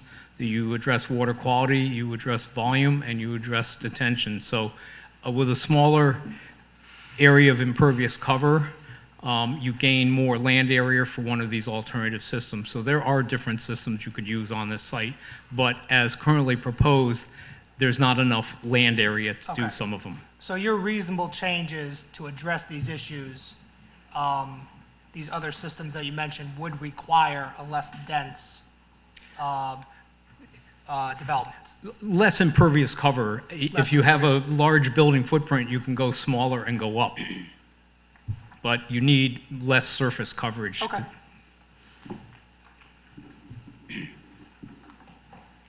Thank you. Commissioner, Just going through the wetlands denial as well as your report, which is attached to the intervention, there seems to be dozens of areas of lack of information that was provided in the applicant's materials at both the conservation level and nothing has changed, right? There's no difference in the plans that were submitted to conservation versus here, right? I do not believe there are. There's been no update. I have not seen the actual plans that have been submitted to you, but I'm not aware of any changes. And yes, in my letter, I cite a lack of information. Okay, and so it's kind of hard to draw a conclusion either way, but I guess based on the plans that are there, you both need more information, and the way the plan is spelled out, even with the missing information, you see jeopardy to environmental issues. Yes. Both stormwater quantity, direction it goes, and quality as well, of the water quality? Yes, water quality is a concern because all of our impervious surfaces, whatever's outside the door here, the building roof, you know, there's pollutants, what we call non-point source pollutants, and you need to reduce those. You're not going to eliminate them, but you need to reduce them by treatment systems. And one of the ways is, like with rain gardens, water temporarily ponds, plants uptake water, and they also take up soluble nutrients they use for growth. Sediments would sit on top of the rain garden, so they become trapped. A lot of both metals and hydrocarbons tend to have a high chemical affinity for fine sediment like silt and clay, so if you trap the fine particles, you trap those pollutants also. Permeable pavement functions slightly differently. There's a layer of sand and gravel. You have pavement, you have what we call a choker course, and then a layer of sand and gravel. The sand and gravel is the filter course of the material where the pollutant renovation is attenuated. When the water infiltrates into the underlying soil, you further get natural attenuation of pollutants in the layer. But this system is pretty deep on the landscape, so you're not in the organic soil layers where you have bacteria growing. You're in a mineral-based soil where it's pretty non-biologically active. So you're not going to get treatment in the deeper soils. Is there any danger of it flowing into the vernal pool that's on site? Well, ultimately, groundwater from where the permeable asphalt is going down towards that wetland. You know, it's moving away from High Street. I'm not sure. I think that's south, is it? That was a finding of the commission in the denial, and that was a concern also in the staff recommendation of denial, that there's a vernal pool on the site and it would be impacted. In your opinion, if the denial of the wetlands permit is upheld, then they have to go back to the drawing board and change all the plans, right? Or do something different, I guess. That would be my professional opinion, yes. So if we gave how could we give, I don't see how we could give I don't understand how we can do this. I guess that's a legal question. Yeah, we can talk about that in executive session, but the fact We don't that, have enough information. the fact that another body has denied a requisite Yeah. approval is not a basis for our denial. And they're on appeal, so we can approve subject to, and we don't even have to make it as a condition. It is subject to their obtaining approval at the other agency. So, but Aren't you're we right. allowed to Even if we say- approved it and then they were denied, if it was sustained on appeal, then I'm new on zoning, so I'm going to ask you a question. Aren't we allowed to say we would like to have this approval? no. We're not allowed to say that. We're not allowed to condition or prevent the applicant from pursuing their hearing and application before this commission on the basis that they don't have approval from another body. But we are allowed to deny based on lack of information, I'm assuming. Well, that's, I mean, we'll Okay. deal with all that in an executive session. Commissioner Levy? Can I Thank you. just in response to Sure, Commissioner yeah, Broad? she asked, The, yeah. And I know you just got the Just use your mic, Yeah. just make sure you I speak skimmed into through the it, there's a mic. lot of questions. You'll see Mr. McManus of JMM Wetland Consulting, and that's attached to the notice of intervention. And his conclusion, his professional opinion was that as proposed, the development proposal has a high likelihood of resulting in significant and adverse impacts to the site's regulated wetland and to the functions and values that it provides. So that was a specific finding in his report that upon which the wetlands denial was based, and I've also submitted that report to this commission. Very good, thank you. Commissioner Levy? And I'd just like to know whether you or any members of your, on behalf of the interveners, whether actual borings have been done or soil analysis has been done to determine the permeability of the underlying soil. No, the applicant did several test holes throughout the site. I don't know whether it was 6 or 7, maybe it was 8. And deeper soils, they found modeling at varying depths, which is indication of seasonal groundwater, for perhaps from 24 down to 40 inches. With the general topography, having done this for close to 40 years, I would expect the soils to be pretty consistent, whether they're 24 or 40, but there's not a lot of variability in Class C soils. They did some surface perk tests, but a perk test done in the upper 20, 30, maybe 40 inches, when you're down 5 feet, doesn't have any bearing to what you have to do. An infiltration test, which is a different animal than a percolation test, at or below the bottom of your infiltration practice, because that's the soil that the water is going to go into. So something done above that, you just simply can't have, it has no relevancy to the deeper layers. Okay. But as to that test for the deeper soils, that has not been That done has not been done to my knowledge, that is correct. by either side? By either Correct. side? Yeah, I wouldn't have any permission to go there. Okay. Just so, and just if we can just go over the permeable pavement issue. As you can see, the parking area has, and you'll note on the diagram, that there's this impermeable lens, and that basically is forming the walls of a basin under the driveway itself.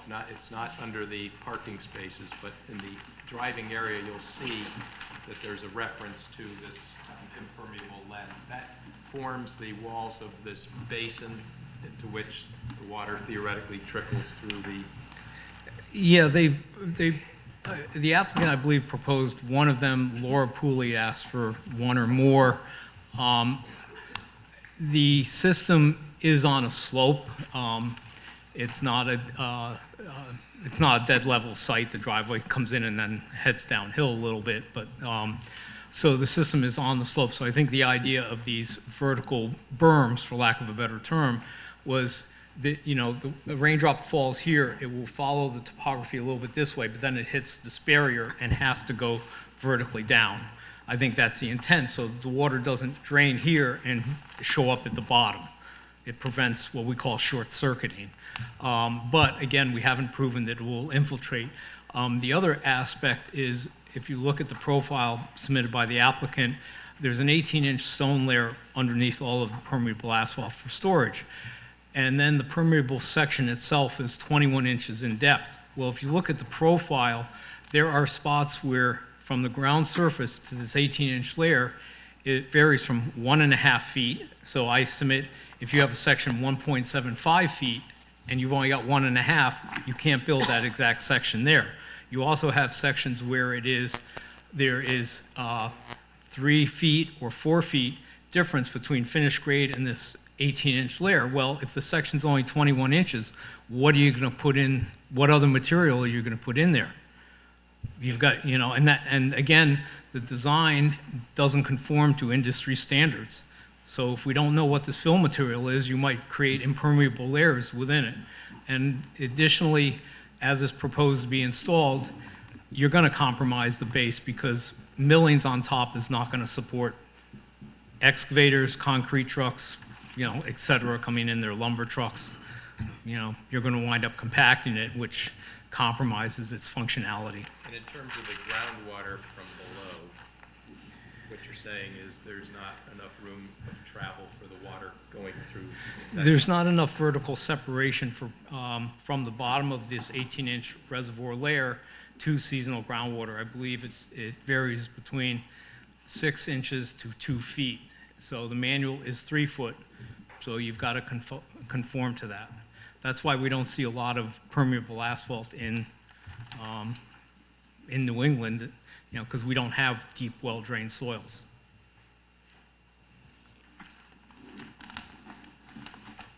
Okay. Thank you. Does anyone else have any other questions? I have one small question. I saw somewhere or heard on the video something about a 15-foot discrepancy in the topography. Is that still on these plans, or what's that about? I think what it is, I think what Annette raised is it's a difference in datum. By Annette, you mean the conservation staff? Yeah, the conservation staff. There's, well, the original U.S. geological datum was 1929. I believe it was changed in the early 80s. But some town mapping is in a different system. And the slope of the land is the same, but the actual number of a contour might be 10 here. It might show on the town map as 25. It's still a 3% slope. So the actual contours, I don't worry about that. It's a difference in datum, and that's all it is from my experience. Because if you look at the site, and I drove by the site before doing my review and looked at the topography map, and the slope looks reasonable to me. So it's a difference in datum, not a discrepancy in elevation per se. Thank you. Okay. Anyone else? All right. Thank you, Mr. Trinkus. Thank If you can just bear with me for one moment. I just briefly, Mr. Chairman, on the petition to intervene, and let me just address this. The allegations in the petition to intervene are, first of all, I recite 22A19 of the Connecticut General Statutes, which provides the right to intervene in administrative proceedings such as this. The second allegation is that the interveners, and I'm referring to Catherine Allen of 67 Oakwood Drive and Barbara Pace of 59 Oakwood Drive, own property in Fairfield that abuts the subject premises. You can see on each of the site plans that that's shown, so I would suggest that that's been proven. Regulated areas exist upon the property, as you can see from the site plans and the surveys that have been provided. There are wetlands and upland review areas on the site plans that are of record in this appeal. The applicant, and certainly at this point, the commission is well aware of the activities in terms of construction activities and construction of this development and related site improvements, including the stormwater system that we've discussed are proposed for the property that abuts the property of the interveners. We have offered evidence as to allegation 5, which is that pollution, disruption, and/or destruction of inland wetlands or watercourses shall occur. Natural capacity of the inland wetlands will be impacted. Mr. Trinkus, in your professional opinion, would wetlands and watercourses on the site be significantly and negatively impacted based on your professional opinion? Based on the current review of plans, yes, it is my opinion that the wetlands and water courses on the site, would be adversely affected by the stormwater management system. And therefore, in allegation 6, it is claimed that the activities will have the effect of unreasonably polluting and/or impairing the air, water, or other resources of the state or destroying the public trust in them. We would submit that based on the proof before the commission. We've also submitted all of the materials from the Inland Wetlands Agency. And so on that basis, when the commission, in your executive session, we would ask you to grant the petitions to intervene at that time. Very good. Thank you. Just a few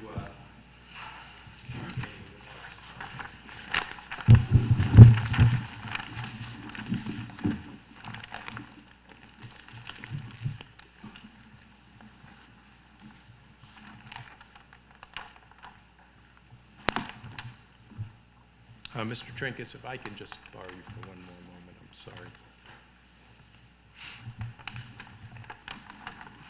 Based upon the design of the pervious pavement driveways, can you just, in your opinion, and based on the defects in the design, can you just tell the commission briefly, in your opinion, what the impact could be, for example, during long, cold winter events, ice storms, snow, and that, in terms of how the the driveways would function? If the permeable asphalt system does not function as intended, water won't drain from the surface. If it's cold, you'll get black ice forming, which will have to obviously be treated. But since black ice occurs first thing in the morning, generally, it might be before the maintenance company is aware of it. During other rainfall events, you can get surface flooding because the water simply cannot drain into the system. These systems have to be maintained to maintain the open space within the asphalt so they don't get clogged. Otherwise, water simply ponds on the surface. And that would create a dangerous condition. It creates, nuisance flooding, but yes, it would be a dangerous condition. And the last piece is, and I'm not sure we emphasized this, and it just occurred to me, is the water that we've talked about that would be discharged to High Street, as you had described, would not have the treatment that is required under the stormwater manual. Is that correct? Well, the underdrain is located below the filter course, but if it's completely saturated, you're not going to get the desired level of treatment. The treatment occurs in a aerobic, unsaturated environment. So if the system is saturated, the treatment does not occur. And if the runoff is directed towards High Street, then you have the pollutant loads in that runoff. And that is in the case where the system fails. That is correct. I have no further questions. So briefly, the 3 topics that I discussed with Mr. Trinkus are all linked in terms of the flawed stormwater management system, the wetland impact, and the parking area design. I went through the petition to intervene. So, and we've provided you with the memo by Attorney Lasky. Balancing the need, and just to, I don't want to take up any more time with the commission, but in fairness, in assessing this project and balancing the need for affordable housing in this instance, my clients don't object to the notion of affordable housing. They object to, once again, the size and density and imposition of this project on this neighborhood. A smaller scaled back development that addresses these issues is a win-win. So, for example, removing a building, reducing the size of the development, reducing the amount of impermeable surface, reducing the amount of stormwater that is captured by all of these surfaces, enlarge the parking area, create a reasonable and workable plan for dealing with events like storm events, snow, and that sort of thing. These are the kinds of things that this applicant can achieve and can bring affordable housing, but not this form of affordable housing. There has to be some reasonable balancing. And I think that this presentation in particular on the stormwater system enables this commission to make some decisions on what's reasonable. Certainly, as you're aware, the applicant has an opportunity to come back with a revised plan. This commission has the opportunity to make reasonable recommendations on this development that better meet these concerns. You'll get a better project with affordability that's better for the neighborhood, it's better for the people. And by the way, another issue is the site is so heavily used that there is not that the kinds of necessary amenities, a playground or something for kids who are there. I mean, it's a tight site, and it can just be a better project and better thought out project, a reasonable project, and one that we can all feel good about. That's a win-win, and it's better for the environment. So in the exercise of the jurisdiction of this commission, we would ask you to deny this application. You can make recommendations.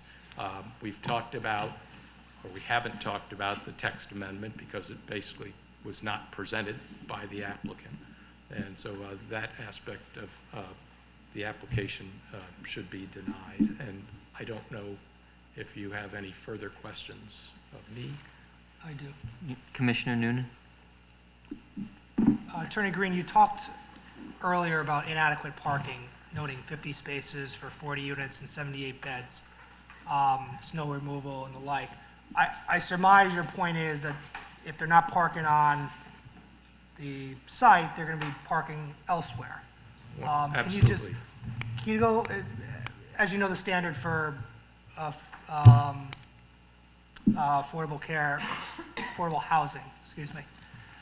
Can you go a little farther in addressing how off-street parking would be harmful to the neighborhood or an impact to safety? You know what? I'm wondering if I can call upon someone from the neighborhood to talk about the parking situation right now on High Street. Anyone? Hearing none. I would suggest this. First of all, in terms of development in Fairfield and based on our parking regulations, the capacity for parking has to be on site. Our regulations are clear about that. And I would not, in a residential zone, to suggest that parking can be picked up by on-street parking to justify allowing a development, I think is probably an improper exercise of the discretion of this commission. There has to be... Well, I'll challenge you on that. Yeah, And with regard to this application, it's under Section 830G of Connecticut General Statutes. And so that needs to rise to the level of a substantial risk to the health and safety of the residents of our town in order for it to be a basis for a denial. So I do challenge that argument that you just made. The notion that there should be sufficient parking, yeah, fine, but whether it's on the site or on the street or in the public lot down the road, applicants have made arguments for reduction in parking in 830G applications because they're adjacent to public transportation, and the residents won't have as many cars. Well, that hasn't been made here. No, not here. I'm saying as an example of there being an argument to support fewer numbers of parking spaces. So just as a project being adjacent to or near public transportation, if the applicant can show that there is ample on-street parking to serve the needs of the residents, or an adjacent public parking garage, or something of that nature, then it undermines the standard, right, that you need to get to in order for us to make a denial. So, you know, Right. just So- to say that, you know, we shouldn't think that the on-street parking can be sufficient. I don't think that. Well, let me do this. Respectfully, I disagree that there has to be adequate provision for parking. And even folks who live in affordable housing developments have the right to have adequate parking on site, adequate, convenient, and safe parking. Let me also say that the applicant did not offer you an analysis to suggest that High Street or Oakwood or Country Lane were adequate for the parking overflow. That was not offered in their presentation. So, Their presentation was that the parking on site was adequate for the residents based upon their experience with other affordable housing complexes, and period. That's it. with their other parking, with their other development. Correct. On Pine Tree. However, I would also say that Pine Tree, while it has 50 units, has, I believe, 42 one-bedroom units and 8 two-bedroom units. It has no three-bedroom units. It has less two-bedroom units, and or a similar number of two-bedroom units. Yeah. I'll correct that. No, And- I hear you. All I'm trying to suggest to you is with respect to this argument, is to connect the dots. How does that rise to the level of outweighing the need for affordable housing? How does it, I an cannot. immediate substantial public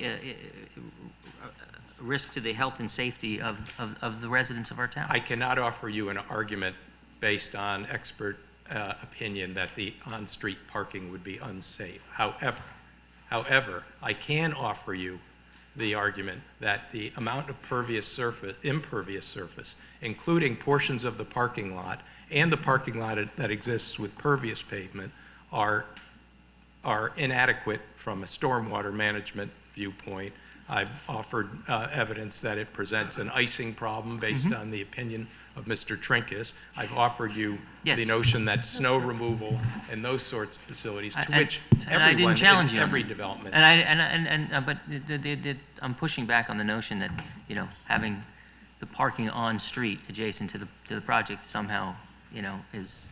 Well, we can go to this, I mean, I don't, correct me if, well, you're not going to correct me if I'm wrong, because I think I'm going to be supporting it. I don't need necessarily expert opinion to go to the site. I mean, the street is the street. I can go to the site and see what potentially, if I believe that there's going to be off-street parking, what it will do to the traffic by looking and seeing how big the street is, what the traffic is like. You know, if it was a one-way street that was 2 lanes size, then that would, you know, there's something to be said about off-street parking being available. Not the case there. But I don't need expert opinion. I can go and see for myself what on-street parking would do to High Street, correct? Well, you could. However, I think that it behooves the applicant to offer you some foundation that there is adequate and safe parking for the residents that it proposes. I've also Fair offered point. you, and while I know it may not be directly relevant to your consideration of an 8-30G, that 40 years from now, you're going to have 78 bedrooms on that site that may not be affordable.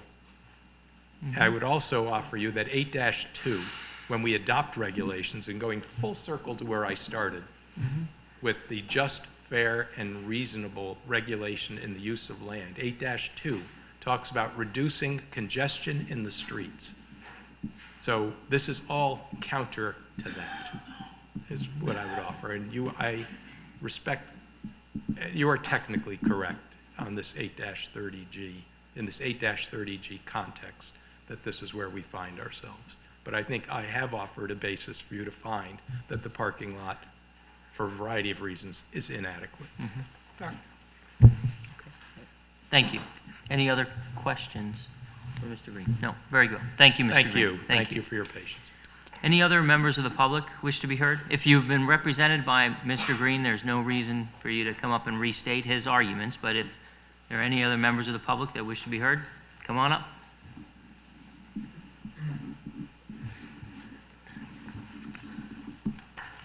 My name's Jerry Tugas. In May, I'll be 80 years old. I came here as an infant with my family in 1941. I've seen Fairfield go through a lot of changes. I've also seen affordable housing being built in Fairfield and utilized in Fairfield. It never even raised an eyebrow. Sunny Ridge, the houses on Mill Plain Road, just down the street from the high school.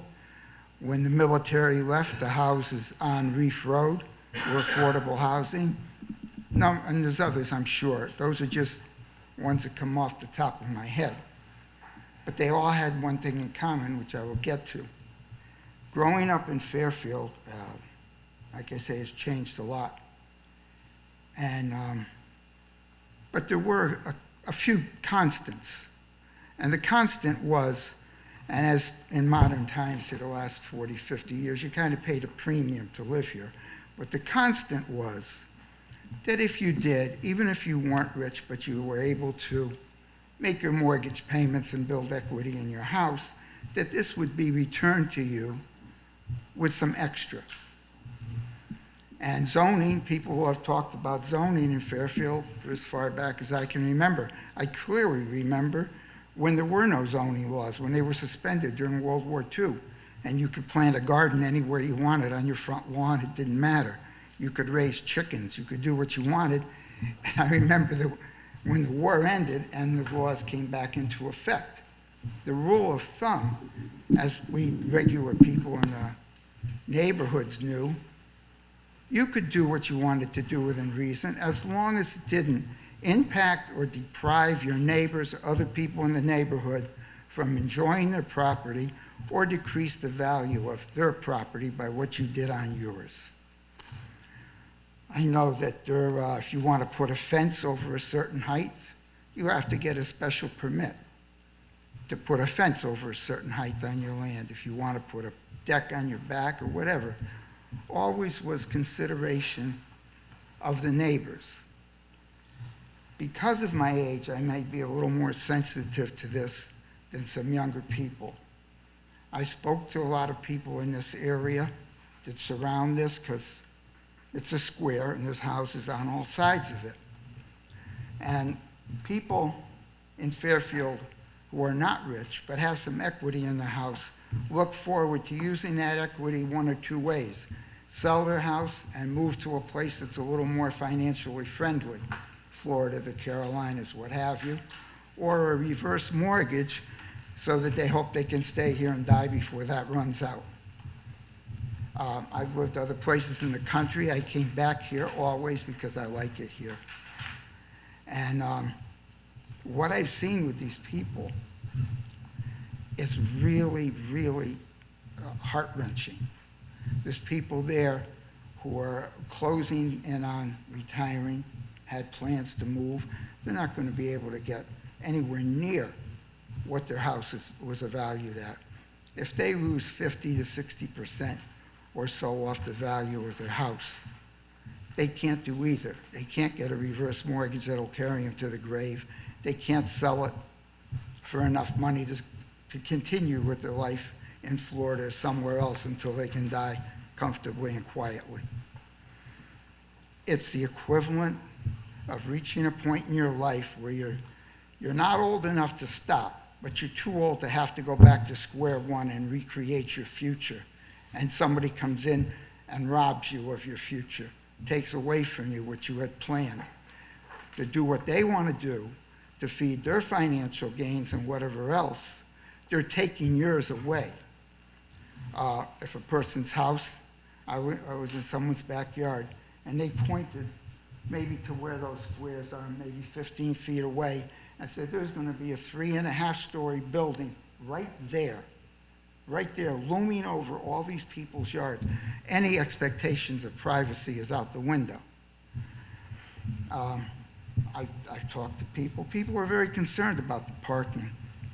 it's been a long time since I've known of a couple in Fairfield that were working that only had one car.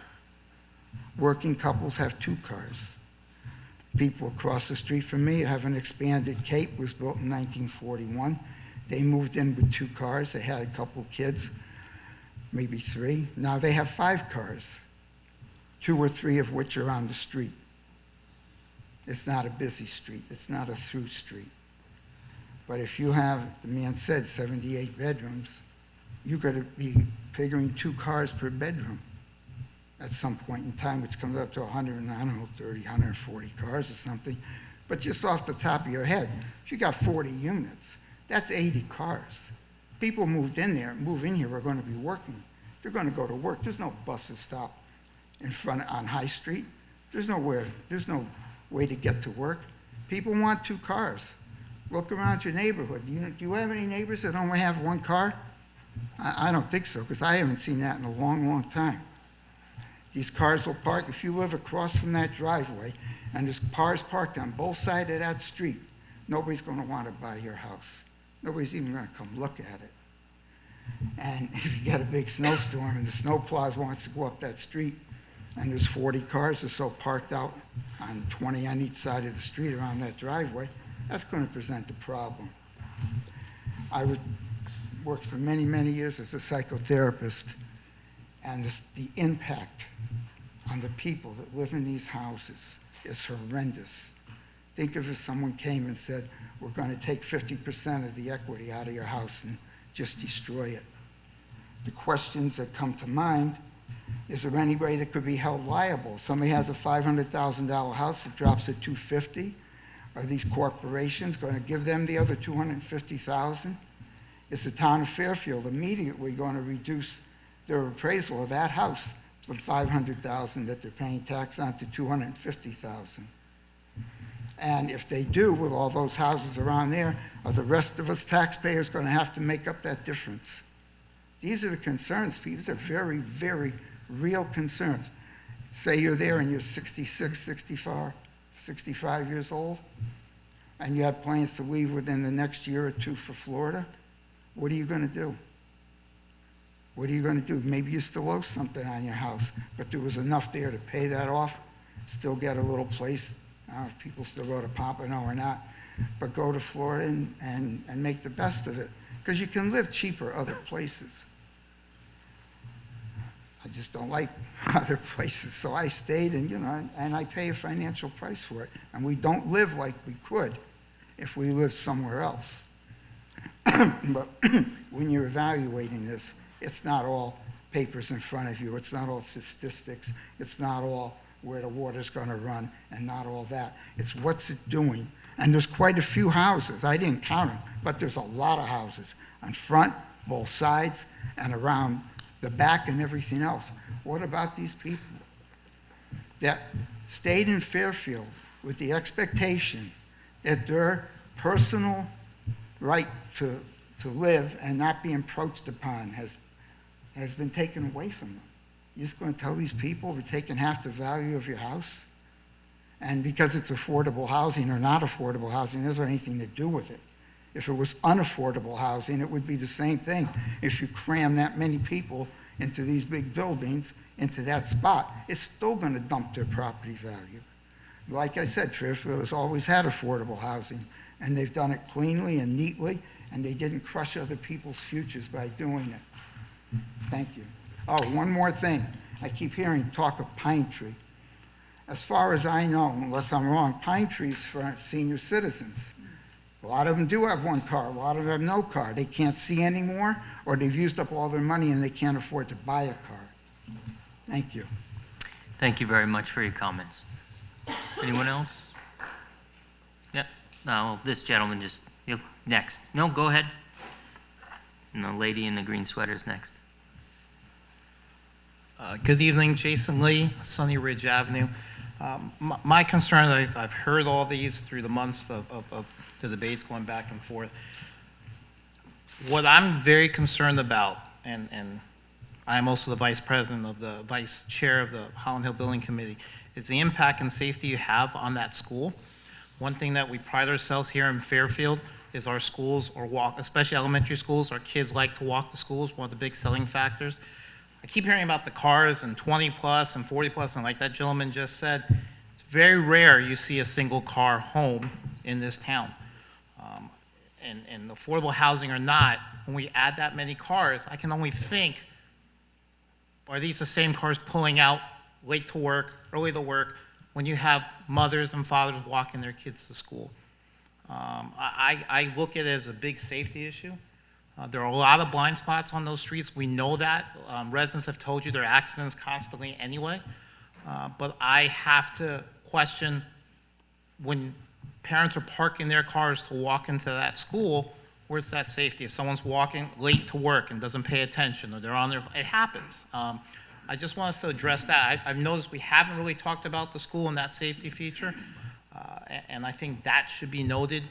When you add that much traffic into that area, and it's a walking school and it's right there, we have to factor all that in, and especially on early dismissals and on snow days and things like that. Thank you. Thank you very much for your comments.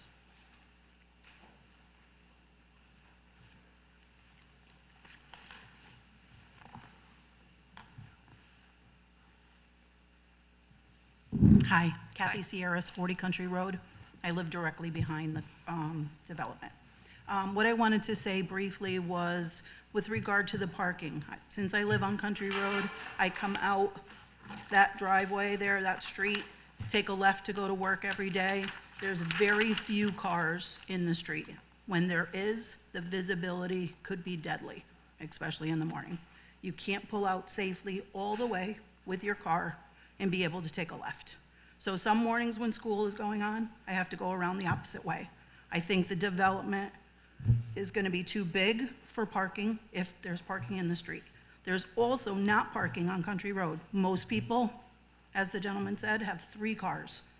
There's cars in our street, again, hard to get out of the driveway. So parking would be an issue. I also have a question with regard to the storm drains. With that many units, if the water does overflow, if this happens with 40 units, there's already a water issue on Country Road all the way around the horseshoe.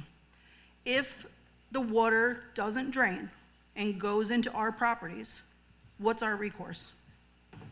What happens to us? I'll let the applicant address that question Okay. on rebuttal. On rebuttal, when everybody's Okay. done and he's going to Okay, have rebuttal, perfect. and I'll, That's it. okay. Thank you. Thank you for your comments and your question. Would anyone else like to be heard?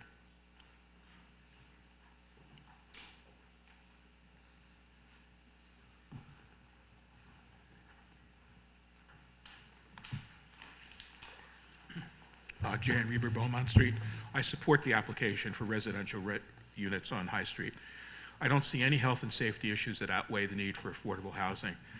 A Fairfield 830G legal decision from 2015 provides a standard, you're familiar with it, but that I've tried to use in evaluating this. Quote, the record must establish more than a mere possibility of harm to a substantial public interest. The record must contain evidence as to a quantifiable probability that a specific harm will result if the application is granted. Mere concerns alone do not amount to sufficient evidence to support the denial of an affordable housing application. And that's from Berwick, Fairchild, and Associates versus Town Planning and Zoning, 2015. I don't see that standard being met to support a denial here. I oppose the wetlands application. I have real concerns about wetlands, but I'm not at all clear on how that bleeds over into what you're doing here, so I'm not going to try to address that. The proposed development will add high-quality apartments to be rented across the spectrum of affordability and at a much higher percentage of affordable units than 830G currently mandates.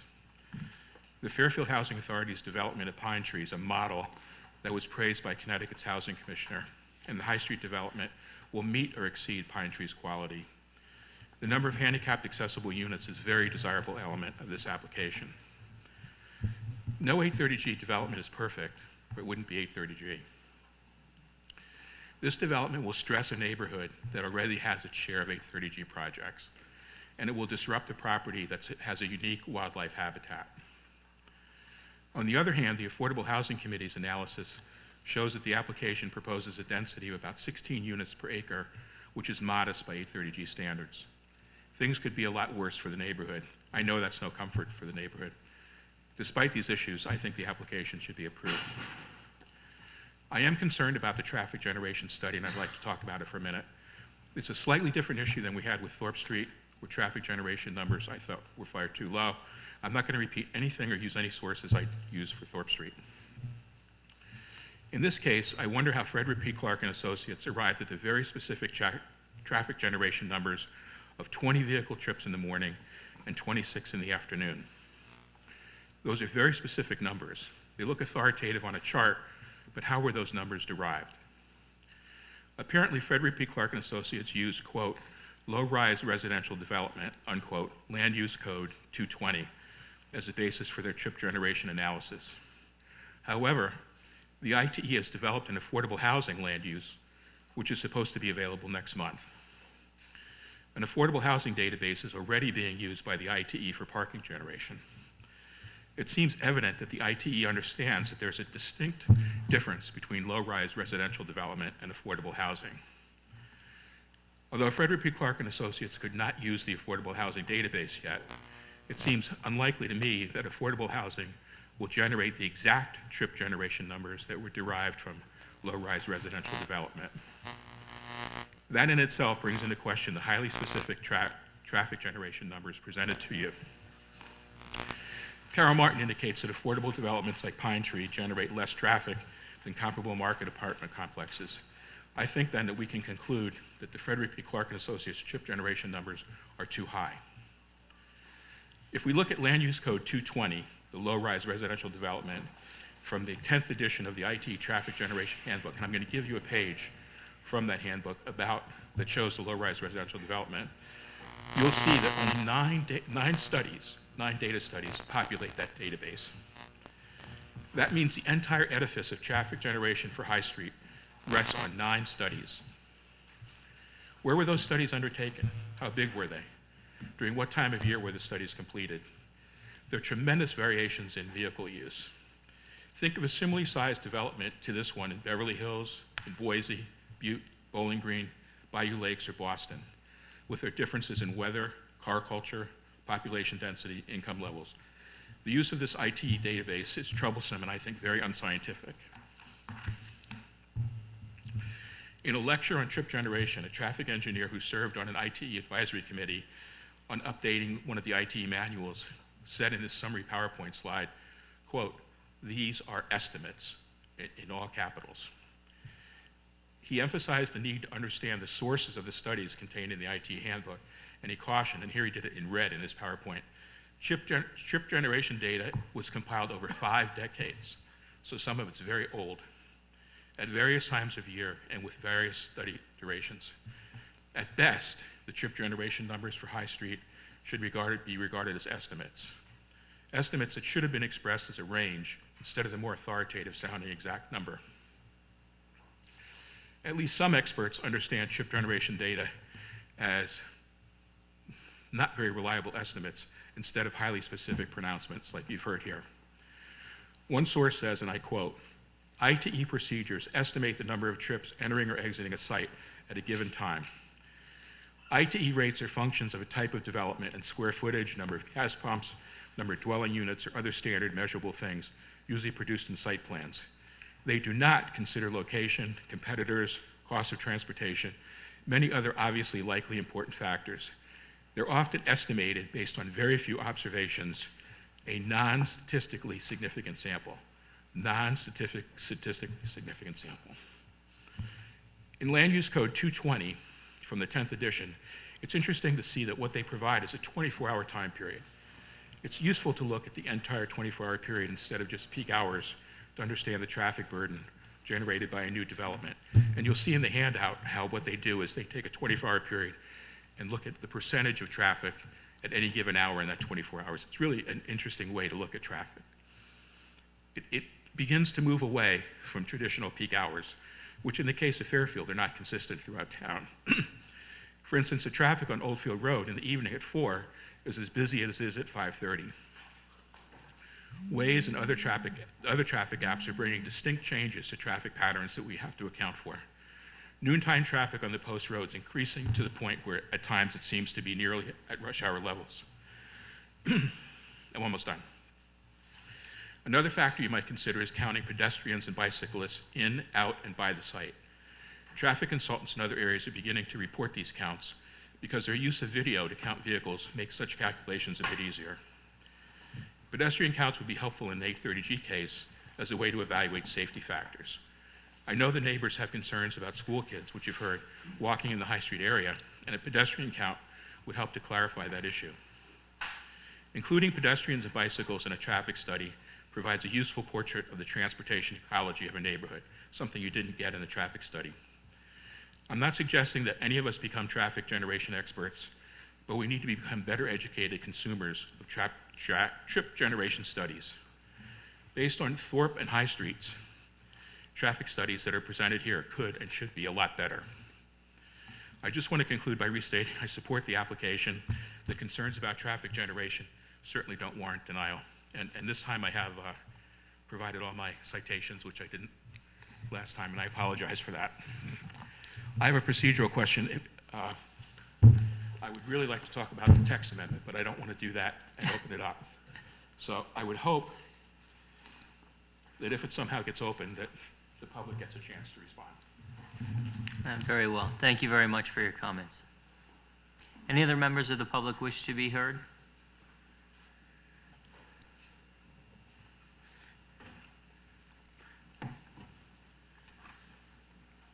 Hi, Cassandra Marshall, Judd Street. I just wanted to quickly point out that if you look at a current map of the 830G properties in Fairfield, you will notice that they're all crowded within a close distance to the current proposal. So I just want you to keep in mind the strain that is going to be happening on this part of town, both environmentally and population-wise. So if you look at that map, I think it will give you a good, understanding of why we're so stressed out about this 40 units going in and it being too intense. Thank you. Thank you very much.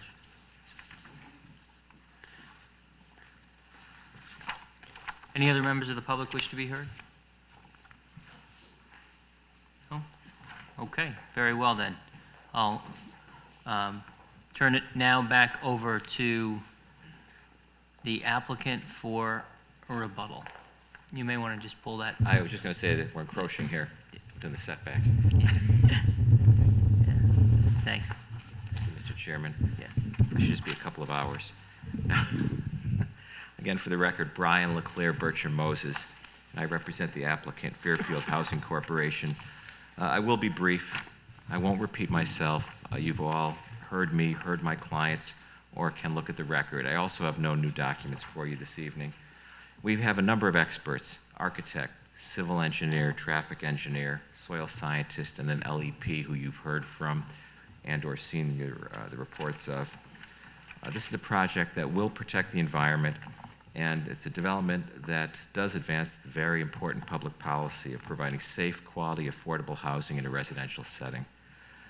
As to the 830G standard, it requires a denial based on substantial impacts on health and safety, and there simply is no substantial impact here. Our client has a project that clearly complies with the mandates of the Affordable Housing Appeals Act and goes well beyond the Act's requirements. And just to correct something that Mr. Green stated, 70% of the units will be affordable pursuant to the affordability plan. And only 30 is required under the statute, but it's 50 years, not 40 years. That's a significant period of time that the units will remain affordable pursuant to the plan. There was a comment that it was a 40-year, but it's actually 50 years in the plan, and I just wanted to note that for the record. So I believe, and just for clarification, yes, sir. The statute requires that there be a deed restriction for a minimum of 40 years. Your proposed affordability plan requires that they be deed restricted for 50 years. It's committing to a minimum of 50 years, yes, Mr. Chairman. Thank you. And the plan fully satisfies the applicable state and federal standards administered by the Connecticut Department of Housing, as well as the United States Department of Housing and Urban Development. I do want to go through just a couple of, respond to a few of the comments made by members of the public and Mr. Trinkus.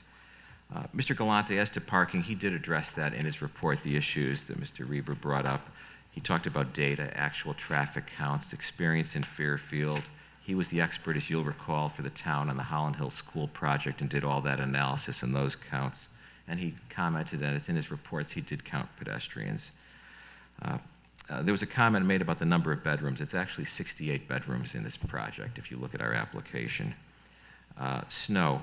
Some snow can clearly be stored on the site like Pine Tree and the other Housing Authority projects, but if it's a significant amount of snow that would block a space, and we don't block spaces. My client does not block parking spaces by piling up snow in them like you may see at a shopping center. It's carted off the property. Something we did address early on, we referenced the zone change in the reg amendment, and it's simply to avoid having a nonconformity in the event of a disaster.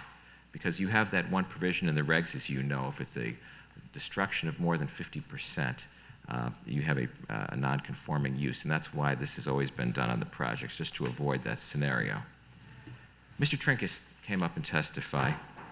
He's not a wetland scientist, and kind of surprising, I think it was to Attorney Braun's question, he responded that he had not seen the plans, which I was a little shocked at, and he made the statement, I hadn't seen the plans. But he did comment on the permeable asphalt. He talked about water will not infiltrate, but will flow somehow out to High Street. The system won't work. It's not an A or B soil. I'm just going to call Mr. Baker briefly just to respond to those several points that Mr. Trinkus brought up. And Mr. Baker, if you could begin by just reminding the Commission your name and professional qualification, certification. Thank you. Yes, for the record, Brian Baker with Civil One, licensed engineer in the state of Connecticut. I'm also a certified professional in stormwater quality, a certified professional in erosion and sediment control with over 20 years of experience in designing stormwater, including LID, having it installed and constructed throughout Connecticut. The company's got over 25 years of experience in doing this exact thing. First off, Mr. Trinkus's initial claim that the soil is not the proper type of soil for infiltration technique. In your records, you can refer to the Stormwater Management Report Addendum dated June 24th, 2019, which includes the soil types mapping from the USDA NRCS soil survey. It indicates right on there that the site shown in blue here is a 260B soil. And a 260B soil is a Charlton Urban Complex, which is a hydrologic soil group B, which is what he said it was a C, it's a B. Our on-site soil testing is consistent with that. We have moderately well-drained soils on the site. We did 8 deep tests. We also did 8 percolation tests down 24 to 30 inches deep into the soil, which is going to be at or near the bottom of the percolation system. And then we did the deep tests themselves. We went down over 100 inches, so we could see, okay, the soil's consistent through there. We'll run a percolation test. The 8 percolation tests we did, all the results were infiltrated at an inch in 10 minutes or faster. Okay, so the water would go down an inch in 10 minutes or faster, in some cases 5 minutes. When we designed the system, we added a safety factor of 2 and designed it for an inch in 20 minutes. So we designed it for a percolation rate twice as slow as what we actually experienced out there. So yes, we did do testing. The soils are adequate and are suitable for infiltration techniques in accordance with the 2004 stormwater guidelines. The percolation test results and deep test results are right on sheet C 7.1 of the plan set on the last set of the plans. Just quickly, as far as the applicability of the permeable pavement in accordance with the 2004 guidelines, they recommend it be used in areas with low traffic uses like residential or light commercial uses, which is what we have.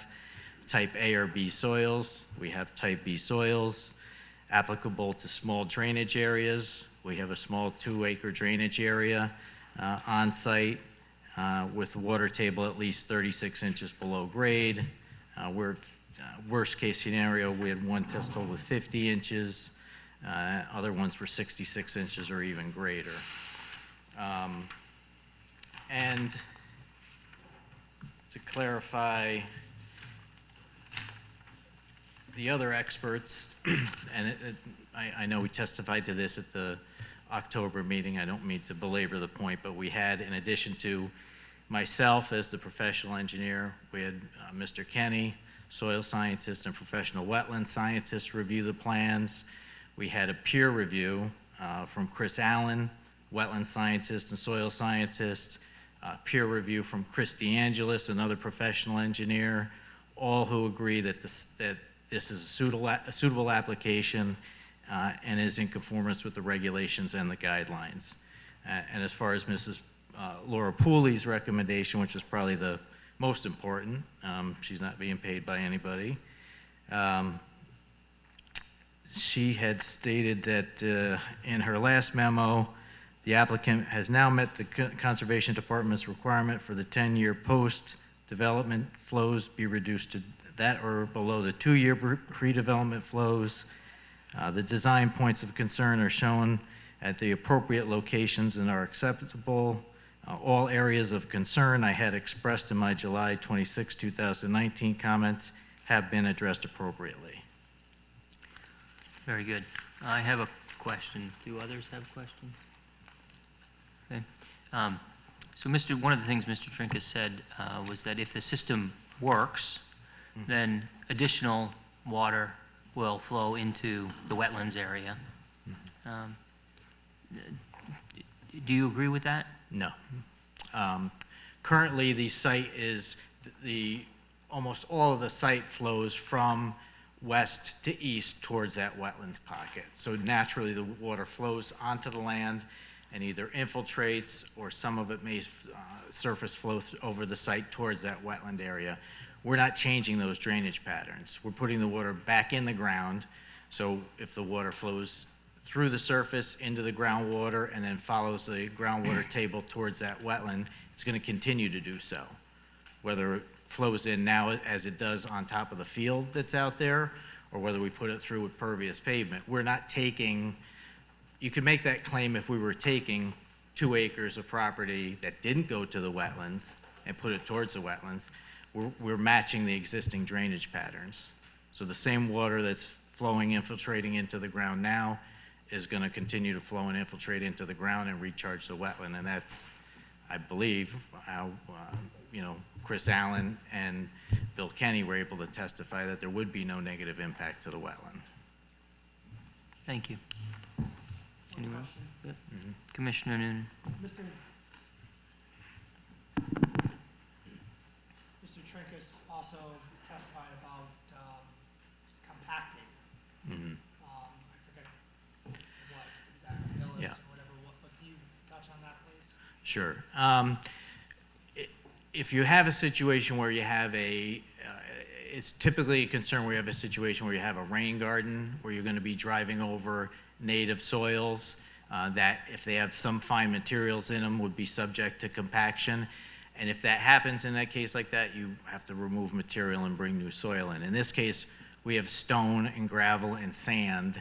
Those are materials that do not compact, and it's specifically designed that way because it's going under a parking lot.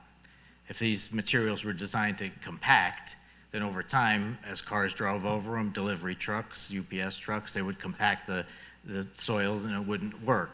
So they're non-compactable because they're gravels and sands and material. The top layer of asphalt millings we're putting in, it's basically a cold patch asphalt, and we had to clarify this with Laura Pooley. It's basically cold patch asphalt that will go down over top, and that's just to prevent any fines or materials during construction from getting into the stone base layer. And then once construction is complete, that asphalt, that patch layer comes up and the permeable pavement goes down. All right. Thank you very much. Thank you, Mr. Baker. Mr. Baker, one other point that you didn't cover, that's Mr. Trinkus made a comment that you are not constructing this in accordance with industry standards, specifically the permeable pavement, and that there's a water quality impact. Could you just address those 2 points briefly and confirm? Yes, we are using a cross-section. It is industry standard. This is a cross-section that's provided by the University of New Hampshire Stormwater Center. It's a standard that the town of Fairfield has used on all its other permeable pavement cross-sections.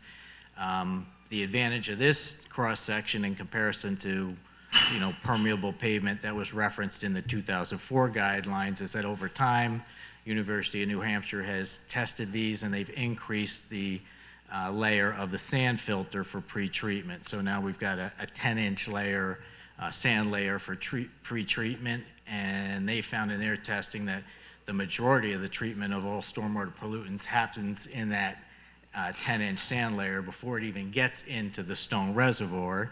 And then in the stone reservoir, we have 300% of the required water quality volume per the DEP regulation. So it is in accordance with industry standards. It's in accordance with all the other pavement that, permeable pavement that is put in Fairfield, and it's in accordance with the 2004 guidelines. Okay, thank you. Thank you, Mr. Baker.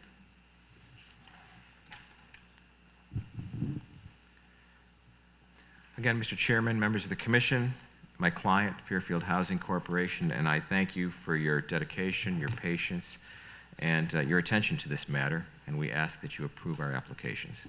Thank you. Thank you very much. I will, yeah, there was Mr. Leclerc, sorry. Yeah. Didn't you blank there for a moment? There was one question from one of the members of the public who asked about, what if the system fails and the water infiltrates, into the adjacent landowners' properties? I think Mr. Baker could talk about you just, somebody respond to that? Sure. I mean, ultimately, it won't fail. Like I said, we've been doing these for all over the state of Connecticut for 25 years. It's designed properly. Should something happen, well, then obviously every neighbor has, ultimately they have legal recourse, right? Okay, so Right. that I think is what the adjacent landowners are wanting to hear about, and I caution you from making such a black and white statement that the system will not fail. There is maintenance that is required to upkeep this system. Unfortunately, I'm a homeowner with 3 kids. Things happen, okay? Water doesn't always do what you think it's going to do. There could be some implications in the construction, not necessarily with the design, but the manner in which it is constructed. There are certain assumptions that you and your engineers have made in the plans, which might not actually bear themselves out when the folks are in the field actually constructing this. And so, I think it's a little disingenuous for you to say it's not going to fail, right? Even if it is a temporary failure that needs to be remedied, right? Those are legitimate concerns that have been raised that I think need to be addressed in a more serious manner. So the adjoining landowners are asking, what happens if, right? Let's say there's a failure of some sort and there is water infiltrated on their properties. What are they supposed to do? I mean, the plan is designed obviously not to fail, correct? And I didn't mean to be flippant, but we have been doing this for a long time, and I've never in my experience as a design engineer and what we've constructed run into an issue. Certainly, obviously, if something happens and something's not installed properly, septic system. I'm bristling at this because septic systems are designed not to fail. Right. They do. Right. Pipes break. The applicant has the responsibility, and the owner of the property has the responsibility to keep the system functioning in accordance with the design plan. That's part of they have to maintain it. They have to keep it operational in accordance with the, assuming at some point, approved plans. If they do not, then they would be subject to legal recourse, ultimately. Having said that, I'll point out that we did incorporate a second design feature in the in the permeable pavement system, that we also have catch basins located within the parking area. So should the permeable pavement get plugged or clog or not work, there are catch basins on site that will catch that water and still enter it into the underground stone reservoir for retention. That's the kind of thing Right. that they're interested in hearing about. Understood. Okay, thank you. Thank you, Mr. Chairman. And also, in addition to obviously the liability and responsibility of the property owner, there are going to be certain maintenance protocol for vacuuming, sweeping the permeable pavement, not going into the rain gardens, not mowing them, not destroying them, keeping them in proper condition. There's also construction sequencing, which is, as some of you know, is very complicated and very precise. You don't just willy-nilly plow over a site. You have to control the surface while you're constructing it, and that's something that we will follow closely. I'm going to call Carol Martin up as one who will manage this in the long term for the 50, well, not personally for 50 years, maybe, she's young enough. She'll be managing it for quite some time, and her business will, just to talk about the obligations of them as a property owner, and not flipping this, but keeping this for many, many years. Thank you. Chairman, members of the commission, hello, happy new year. I do want to answer the questions for the residents that abut the property, because I've had a lot of interaction with all of them. And I certainly do know, after growing up on Country Road, that there's a water problem. My basement used to fill up all the time at 64 Country Road. So we were well aware of the water problem in the first place, and we really have designed it with belt and suspenders and with the best research. But you're absolutely right. Things happen during construction, and even if you get through construction, it doesn't necessarily mean you're not going to have a system that's going to fail in the future.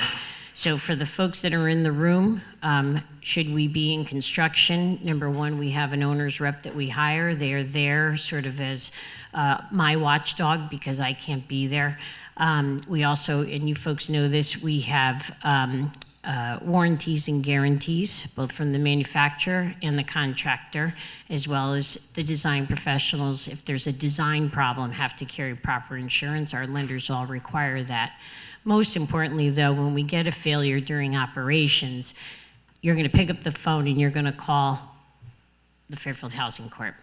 And we're going to go out and figure out what happened. Just case in point, I was involved a while ago in a project in Westport, and we had to use some blasting to take care of some ledge. And a neighbor, about 12 months, started to see cracking and settling in a wall in their home that we ended up repairing. So I want folks to know that we are going to be in this for the long haul. We are not selling this property. It'll be one owner. We are literally 2 minutes away. And if there's a problem in the future with any of these neighbors, they need to pick up the phone and they need to call us. And we will do whatever we can to remedy the situation. We really actually hope, based on everything that I've reviewed and with some of the expert testimony, that we actually may, hopefully, they may see, the abutters now that are receiving the water problem actually may see an improvement. We can't guarantee that, but certainly a lot of the analysis suggests that. Thank you. Thank you very much. Thank you, Mr. Chairman, Commissioners. Very good.